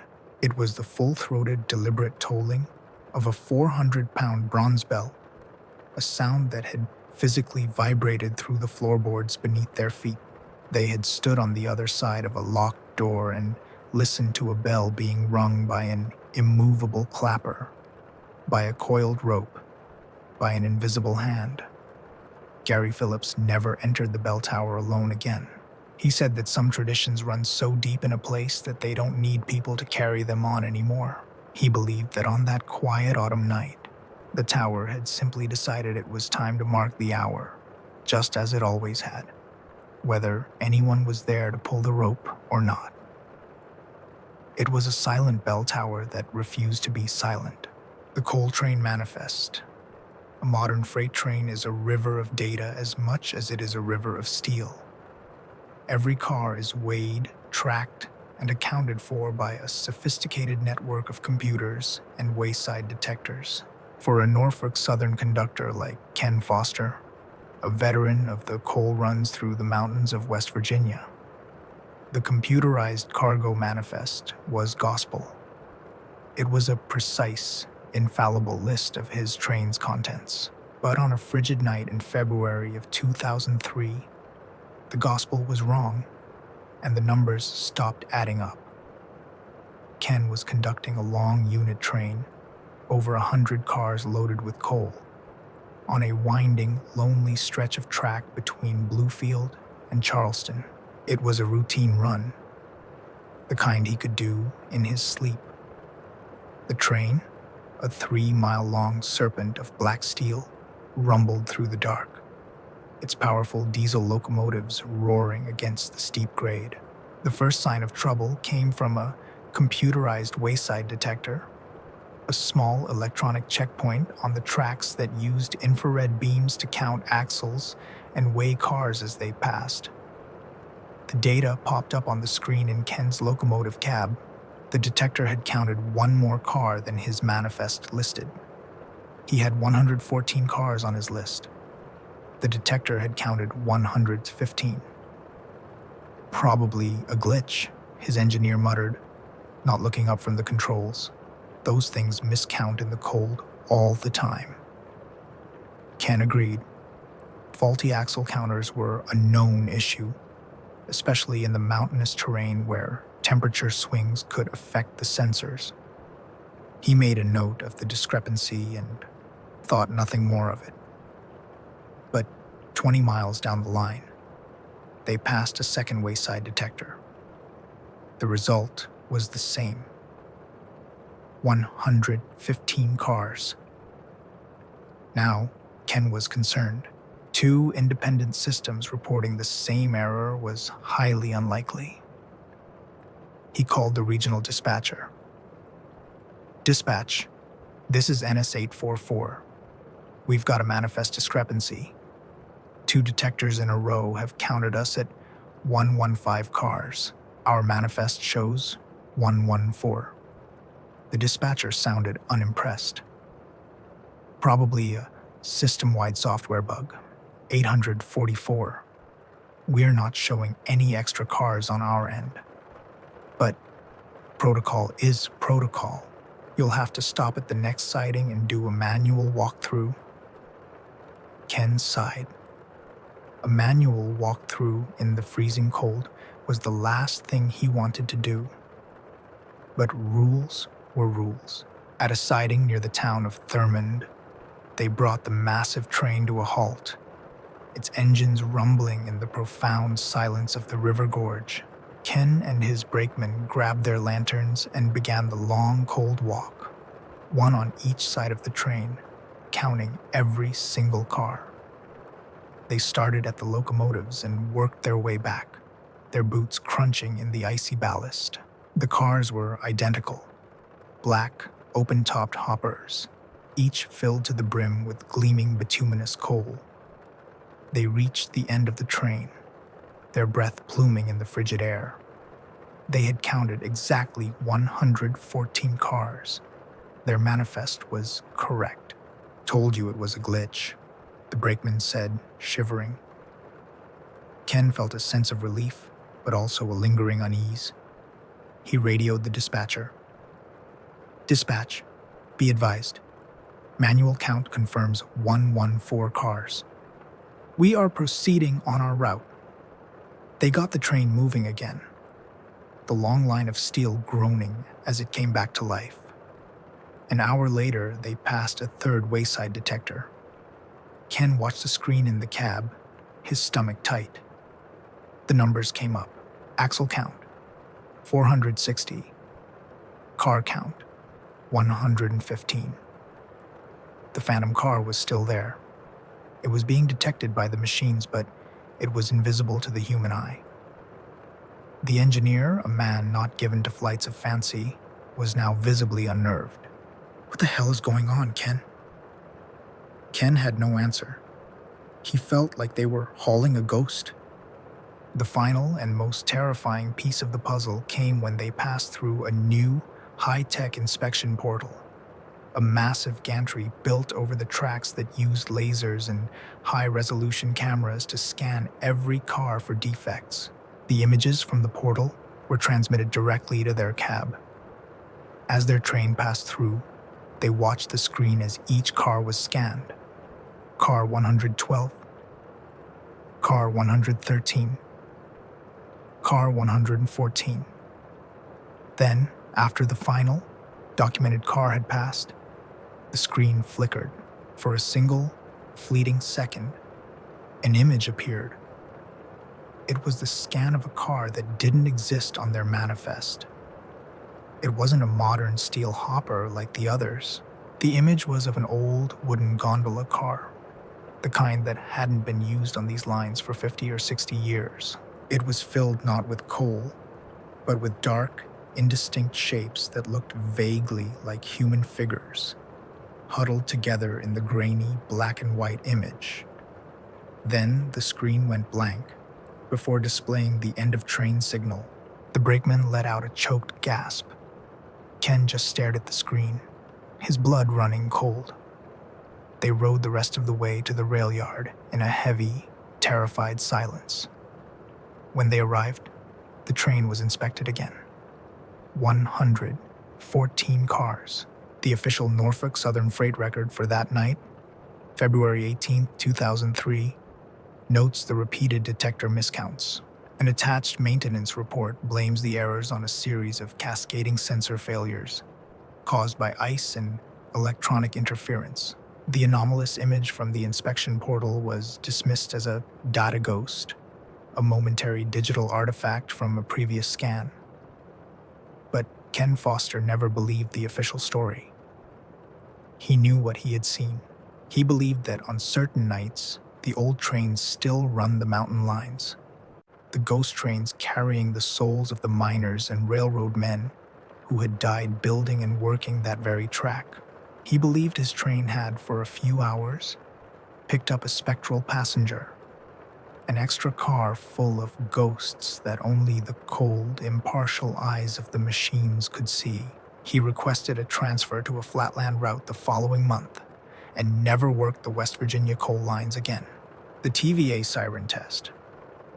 As the emergency planning manager for the Knoxville region in 1996, Michael Chen's job was to prepare for the unthinkable. His world revolved around drills, protocols, and the network of powerful sirens designed to warn the public of any incident at the nearby Tennessee Valley Authority nuclear power plants. These sirens were a source of both comfort and anxiety for the local population. They were tested on the first Wednesday of every month, a brief, familiar wail that was part of the local soundscape. Any other activation meant trouble. So when Michael's home phone began ringing off the hook just after midnight on a stormy Tuesday in May, he knew something was wrong. The calls were from panicked residents, all reporting the same thing. The nuclear plant sirens were going off. Not just one, but all of them. A terrifying synchronized chorus of wailing that was echoing across 3 counties. Michael's first thought was that it was a real emergency. He threw on his clothes, his mind racing through worst-case scenarios, his heart pounding with professionally managed dread. He called the TVA plant's control room from his car, expecting to hear a tense, chaotic scene. But the shift supervisor who answered sounded calm, almost bored. "No, Mike, everything's fine here," the supervisor said. "We're green across the board. The sirens aren't active from our end. The control board is dark." Michael felt a wave of confusion. "That's impossible. I'm getting calls from all over. I can hear them myself right now." And he could. As he drove towards the Emergency Operations Center, the sound was unmistakable. A rising and falling electronic scream that seemed to come from every direction at once. He arrived at the EOC to find his small team already there, manning the phones, trying to calm a terrified public. They immediately began their diagnostic protocols. They checked the central activation system. It was offline, showing no record of any activation signal being sent. They polled the individual siren towers via their dedicated data links. Each tower reported back its status as inactive. The system, according to all available data, was silent. Yet, the sound continued to pour in through the windows of the building. A physical, undeniable reality that their own monitoring equipment told them was not happening. It was a technological haunting, a ghost in a machine that spanned hundreds of square miles. The team started recording the sound, holding microphones out the windows. They also pulled audio from the 911 call logs. The recordings captured the perfectly synchronized wail of dozens of sirens, all broadcasting the official emergency signal. There was no waver, no fluctuation. It was a perfect, system-wide activation. Michael and his team worked through the night, trying to find a logical explanation. Had a powerful radio signal from a military base somehow triggered the sirens? Had a solar flare caused a massive electromagnetic pulse? Every theory they came up with was quickly debunked. The military confirmed no unusual transmissions. The National Weather Service reported no significant solar activity. The event was, by all technical measures, impossible. Just before dawn, as abruptly as it had begun, the wailing stopped. The silence that fell over the region was profound, a collective sigh of relief from 500,000 people. The investigation that followed became a legendary case study in anomalous system behavior. The official TVA emergency planning memo, issued in the weeks following the event, offered a tentative explanation. It theorized that a series of powerful lightning strikes from the storm that night had caused a sympathetic power surge across the grid, which could have, in a 1 in a billion chance, unintentionally triggered the activation relays in multiple siren towers simultaneously. It was a plausible, if highly improbable, scenario. It was a way to put the event in a box labeled freak accident. But for Michael Chen and his team, who had seen the data firsthand, that explanation was woefully inadequate. The data showed no power surges. The system logs showed no activation. They were faced with an undeniable truth. Dozens of sirens had broadcast a powerful, synchronized signal for hours without ever actually being turned on. Michael developed his own private theory. He had spent years studying the psychology of emergency warnings. He knew that the sirens were more than just machines. They were symbols, repositories for the collective anxiety of a community living in the shadow of nuclear power. He came to believe that on that stormy night, the fear itself had become so concentrated, so palpable, that it had found a way to give itself a voice. He believed the system hadn't malfunctioned. It had become a conduit for a wave of public dread, a feedback loop where the fear of the sirens going off had willed them into life. It was a chilling thought. The idea that a machine designed to warn of a disaster could be triggered by the very fear of that disaster. The event was never repeated, but it left a lasting mark on the community. For years afterwards, people would hear phantom sirens in the wind. And on the first Wednesday of every month, the familiar sound of the siren test would carry a new and unsettling resonance. A reminder of the night the ghosts in the machine had decided to conduct a drill of their own. The shuttered mine hospital. In the winding hollers of Harlan County, Kentucky, history is not a distant, abstract concept. It's a tangible presence, clinging to the abandoned coal camps and the mouths of sealed mines like morning fog. For Carol Ann Webb, a young archivist for the County Historical Society in 1972, her job was to sift through this history, to catalog the brittle papers and faded photographs that told the story of the region's boom and bust. Her work was a quiet, methodical process of imposing order on the past. This sense of order was shattered when she began processing a collection of documents salvaged from the old Black Mountain Miners Hospital, an institution that had been shuttered since the last major mine in the area closed in 1958. The hospital had been a place of both healing and sorrow, treating everything from black lung to the horrific injuries of rockfalls and explosions. The documents were a mess, decades of patient records, administrative logs, and financial ledgers piled into dusty cardboard boxes. As Carol Ann began the painstaking work of sorting and cataloging, she discovered a file that should not have existed. It was a patient admissions log, bound in dark green leather, its pages filled with neat, methodical cursive. The first few pages were exactly what she expected, a record of miners admitted for injuries in the 1940s and 50s. But as she turned the pages, she noticed the dates were continuing long after the hospital had closed. There were entries from 1961, 1965, 1969. The log detailed, in precise medical terminology, the injuries of miners admitted to a hospital that was, at the time, a derelict, empty building. Her first assumption was that it was a simple clerical error, perhaps a mislabeled book from a different hospital. But the entries were specific to mining. They detailed crush injuries from collapsed tunnels, burns from methane flashes, and respiratory distress from coal dust, all attributed to specific, named mines in the area. Mines that had also been closed for years. A chilling pattern began to emerge. The dates of the phantom admissions in the logbook corresponded exactly to the dates of historical mining disasters that had occurred in those same mines decades earlier.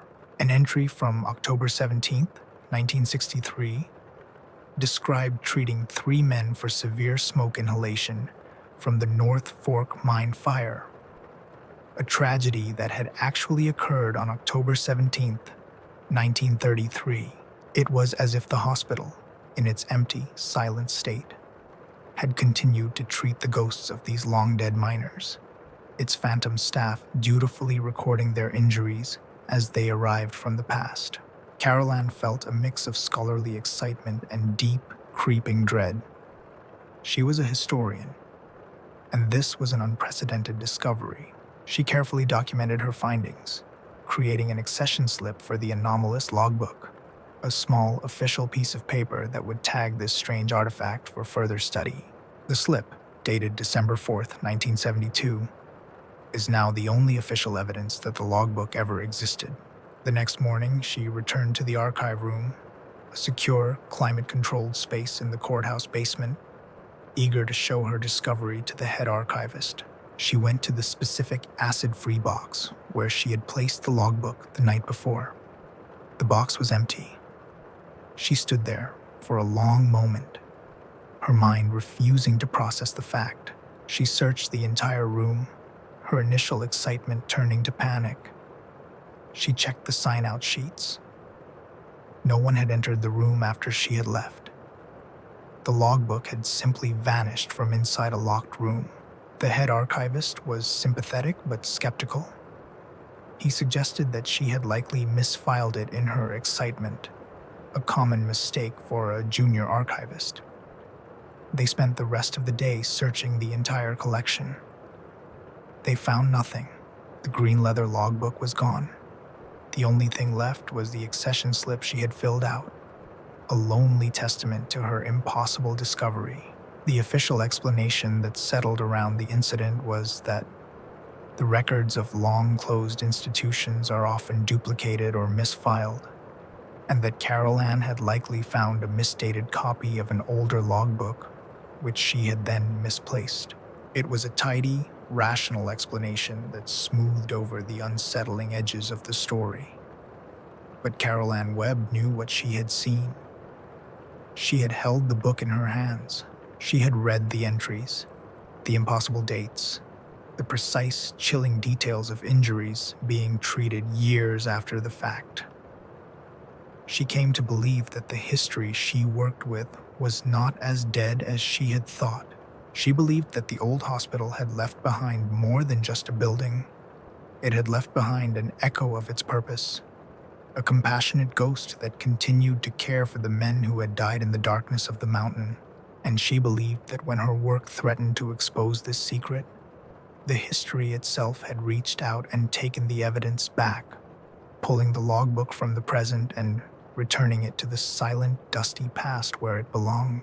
She continued her work as an archivist for another 30 years, but she always treated the documents with a new kind of respect, a feeling that she was not just an observer of the past, but that the past was also, in its own way, observing her.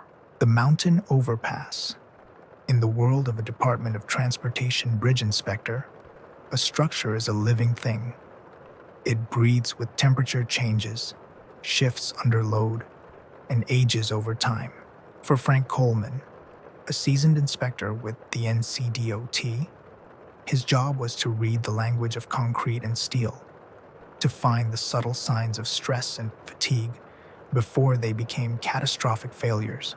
In August of 2010, he was assigned to the final inspection of a new overpass on a remote, mountainous stretch of Route 26 in North Carolina. The overpass was part of a major highway realignment project, and it spanned a deep, thickly wooded gorge. The bridge itself was complete, a graceful arch of concrete, but the connecting roadways were still under construction. The overpass was, for all intents and purposes, an island, inaccessible to public traffic, a bridge from nowhere to nowhere. Frank was conducting his inspection at night, a standard practice that allowed his team to use powerful lights to detect small cracks in the concrete that were invisible in daylight. The area was profoundly dark and silent. Miles from the nearest town, the only sounds the hum of their generator and the chirping of crickets. It was just after 1 a.m. when Frank, standing on the deck of the new, unpaved overpass, saw the headlights. They were below him, moving along the floor of the gorge where there was no road, only dense forest and a small creek. He saw two distinct beams of light, cutting through the trees, moving at the speed of a slowly driving car. He leaned over the concrete railing, perplexed. He knew this area intimately. There were no access roads, no logging trails, nothing down there that a vehicle could drive on. He called over to his crew chief, a man named Henderson. "Hey, Dave, you see that?" Down in the gorge, Henderson came over, and together they watched as the headlights moved steadily through the trees below them. finally disappearing behind a thick stand of pines. "Must be some kids on ATVs," Henderson said, though he didn't sound convinced. "They get into the strangest places." They tried to put it out of their minds and get back to work, but a sense of unease had settled over the crew. An hour later, Frank was working on the underside of the bridge, suspended in a hydraulic basket, when he saw it again. This time, the headlights were directly beneath the overpass, their beams shining straight up, illuminating the massive concrete support pillars in a ghostly white light. He could hear no engine, no sound of tires on gravel or dirt. There were only the silent, brilliant lights. He yelled up to Henderson, his voice echoing in the gorge. "They're right under us. Call the highway patrol." "Somebody's trespassing on the construction site." Henderson made the call. A patrol unit was dispatched, but it would be at least 30 minutes before they could reach the isolated location. While they waited, the lights beneath the bridge simply winked out, plunging the gorge back into absolute darkness. When the state trooper finally arrived, he used his powerful spotlight to search the area beneath the overpass. He found no vehicles, no ATVs, not even a set of tire tracks in the soft earth near the creek. There was no sign that anyone had been there. The trooper was ready to dismiss it as a reflection or a trick of the light. But then one of Frank's crew members pointed to the new asphalt on the bridge deck. It was a fresh layer, still soft and unset, and on its pristine black surface, there were fresh skid marks, the dark, curved lines of rubber left by a car braking hard. The skid marks started at one end of the bridge and ended abruptly in the middle, right above where they had seen the lights. There was no rational explanation for how a vehicle could have gotten onto the closed, inaccessible bridge to make them. The NCDOT inspection report from that night, filed by Frank Coleman, is a dry, technical document, but it includes a strange addendum. It notes the unexplained nocturnal light phenomena and the anomalous skid marks on unset asphalt. The report also included the digital photographs Frank had taken as part of his inspection. When these photos were reviewed, they revealed another layer of mystery. In several of the long exposure shots of the bridge's support structure, there were blurred streaks of light, faint, ethereal lines that traced the path they had seen the headlights take. The official explanation from the NCDOT was that the lights were likely from illegal deer hunters using powerful spotlights, and their beams, reflecting off the morning mist in the gorge, had created the illusion of moving headlights. The skid marks were attributed to a piece of heavy construction equipment being moved carelessly. The light streaks in the photos were dismissed as simple lens flare. But Frank Coleman and his crew knew that there had been no mist that night. They knew that no construction equipment had been on the bridge. They believed they had witnessed something else, a spectral replay of an event that had happened long before the bridge was ever built. Local legend told of an old, winding mountain road that had once run through the bottom of that very gorge, a treacherous track that was the site of numerous fatal accidents before it was abandoned in the 1950s. Frank came to believe that one of those accidents was still happening, a ghost car still traveling that lost road. He believed that on that night, the driver had looked up and seen, for the first time, a massive concrete bridge spanning the sky where there should have been only stars, and had slammed on the brakes in a final, futile moment of shock, leaving a ghostly imprint on a bridge that wasn't, for him, supposed to be there. The hauler's siren song. In the deep, folded hills of West Virginia, sound travels in strange and unpredictable ways. A voice can carry for miles across a valley, and the wind can play tricks on the ear, turning the rustle of leaves into a whisper. For a state wildlife officer like Rick Jennings, these acoustic quirks were a part of the job. He was used to hunters misjudging the direction of a sound, used to the mountains playing their games. But the calls he started receiving in November of 1985 were different. They came from deer hunters, seasoned, no-nonsense men who had spent their lives in these woods. And they were all reporting the same thing. They were hearing music, a strange, faint singing, drifting out of an abandoned and unnamed hollow deep in the Monongahela National Forest. They described it as sounding like a woman's voice, or maybe a choir of voices, singing without words. A beautiful but deeply unsettling melody that seemed to have no source. Rick was skeptical, assuming it was a hunting camp with a radio playing, its sound distorted and carried by the valley's unique acoustics.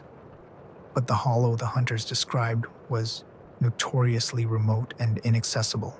There were no roads, no established campsites. It was a place people avoided. After the third call in a week, protocol dictated he investigate. He drove his DNR truck as far as the old logging road would allow, and then set off on foot, his service rifle slung over his shoulder. The hollow was a steep, narrow ravine, choked with thick rhododendron and ancient hemlock trees that cast it in a perpetual twilight. The air was cold and damp, and the silence was profound, the kind that makes you aware of your own heartbeat. As he pushed deeper into the ravine, he began to hear it. It was faint at first, just a high, thin tone on the edge of his hearing, easy to dismiss as the wind. But as he continued, the sound grew clearer, resolving itself into a distinct and complex melody. It was exactly as the hunters had described, a wordless, ethereal singing that seemed to come from the very air around him. It was hauntingly beautiful, but there was an underlying note of sorrow in it that made the hair on his arms stand up. The music seemed to ebb and flow, sometimes sounding like it was just ahead of him, other times seeming to come from high up on the ridgetops. He checked for any sign of a human presence, a campfire, a footprint, a broken branch. He found nothing. The woods were untouched. He unclipped the portable audio recorder he carried, a small cassette device he used for documenting evidence. He held it up, turning slowly, trying to capture the impossible sound. He recorded for several minutes, the strange, siren-like song rising and falling around him. He could not pinpoint a direction. It was everywhere and nowhere at once. As dusk began to fall, a deep, primal fear began to set in. He was alone, miles from his vehicle, in a place where something was producing a sound that should not exist. The beauty of the music was now overshadowed by its profound wrongness. He decided he had gone far enough. He turned and began the long, difficult hike back out of the hollow, the phantom music following him, seeming to grow fainter as he climbed out of the ravine, as if it were bound to that specific lonely place. When he got back to his office, he eagerly played back the cassette tape, needing the validation of having captured the phenomenon. The tape hissed for a moment, and then his own voice came through, clear and audible, making a note of the time and location. But behind his voice there was no music. There was only static. And underneath the static, a strange, repeating electronic tone. A rhythmic, pulsing beep that hadn't been there when he was making the recording. The beautiful, ethereal song had been erased, replaced by the sterile, artificial sound of a machine. The official DNR Wildlife Enforcement Log for November 1985 contains a brief entry from Officer Jennings. It reports an investigation into unusual auditory phenomena reported by hunters. The report concludes that the sounds were likely anomalous wind effects within the unique topography of the hollow, a common occurrence in mountainous terrain. There is no mention of the music or the failed recording. It was a dead end, an unexplainable event that had no place in an official document. But Rick Jennings never forgot what he heard. He kept the strange, corrupted audio file, listening to it from time to time, haunted by the digital tone that had replaced the beautiful, ghostly music. He developed a theory, one he never shared with his colleagues. He knew that Hollow had been the site of a small, forgotten community a century ago, a town that was wiped out by a flood. He came to believe that the voices he heard were the spirits of that lost town, their sorrow echoing through the valley. And he believed that whatever they were, they did not want to be recorded, that they had deliberately and supernaturally altered his tape, replacing their ghostly song with the sound of a machine to protect their secret, leaving only a corrupted file and the memory of a beautiful, terrifying sound that no one was ever meant to take out of that hollow.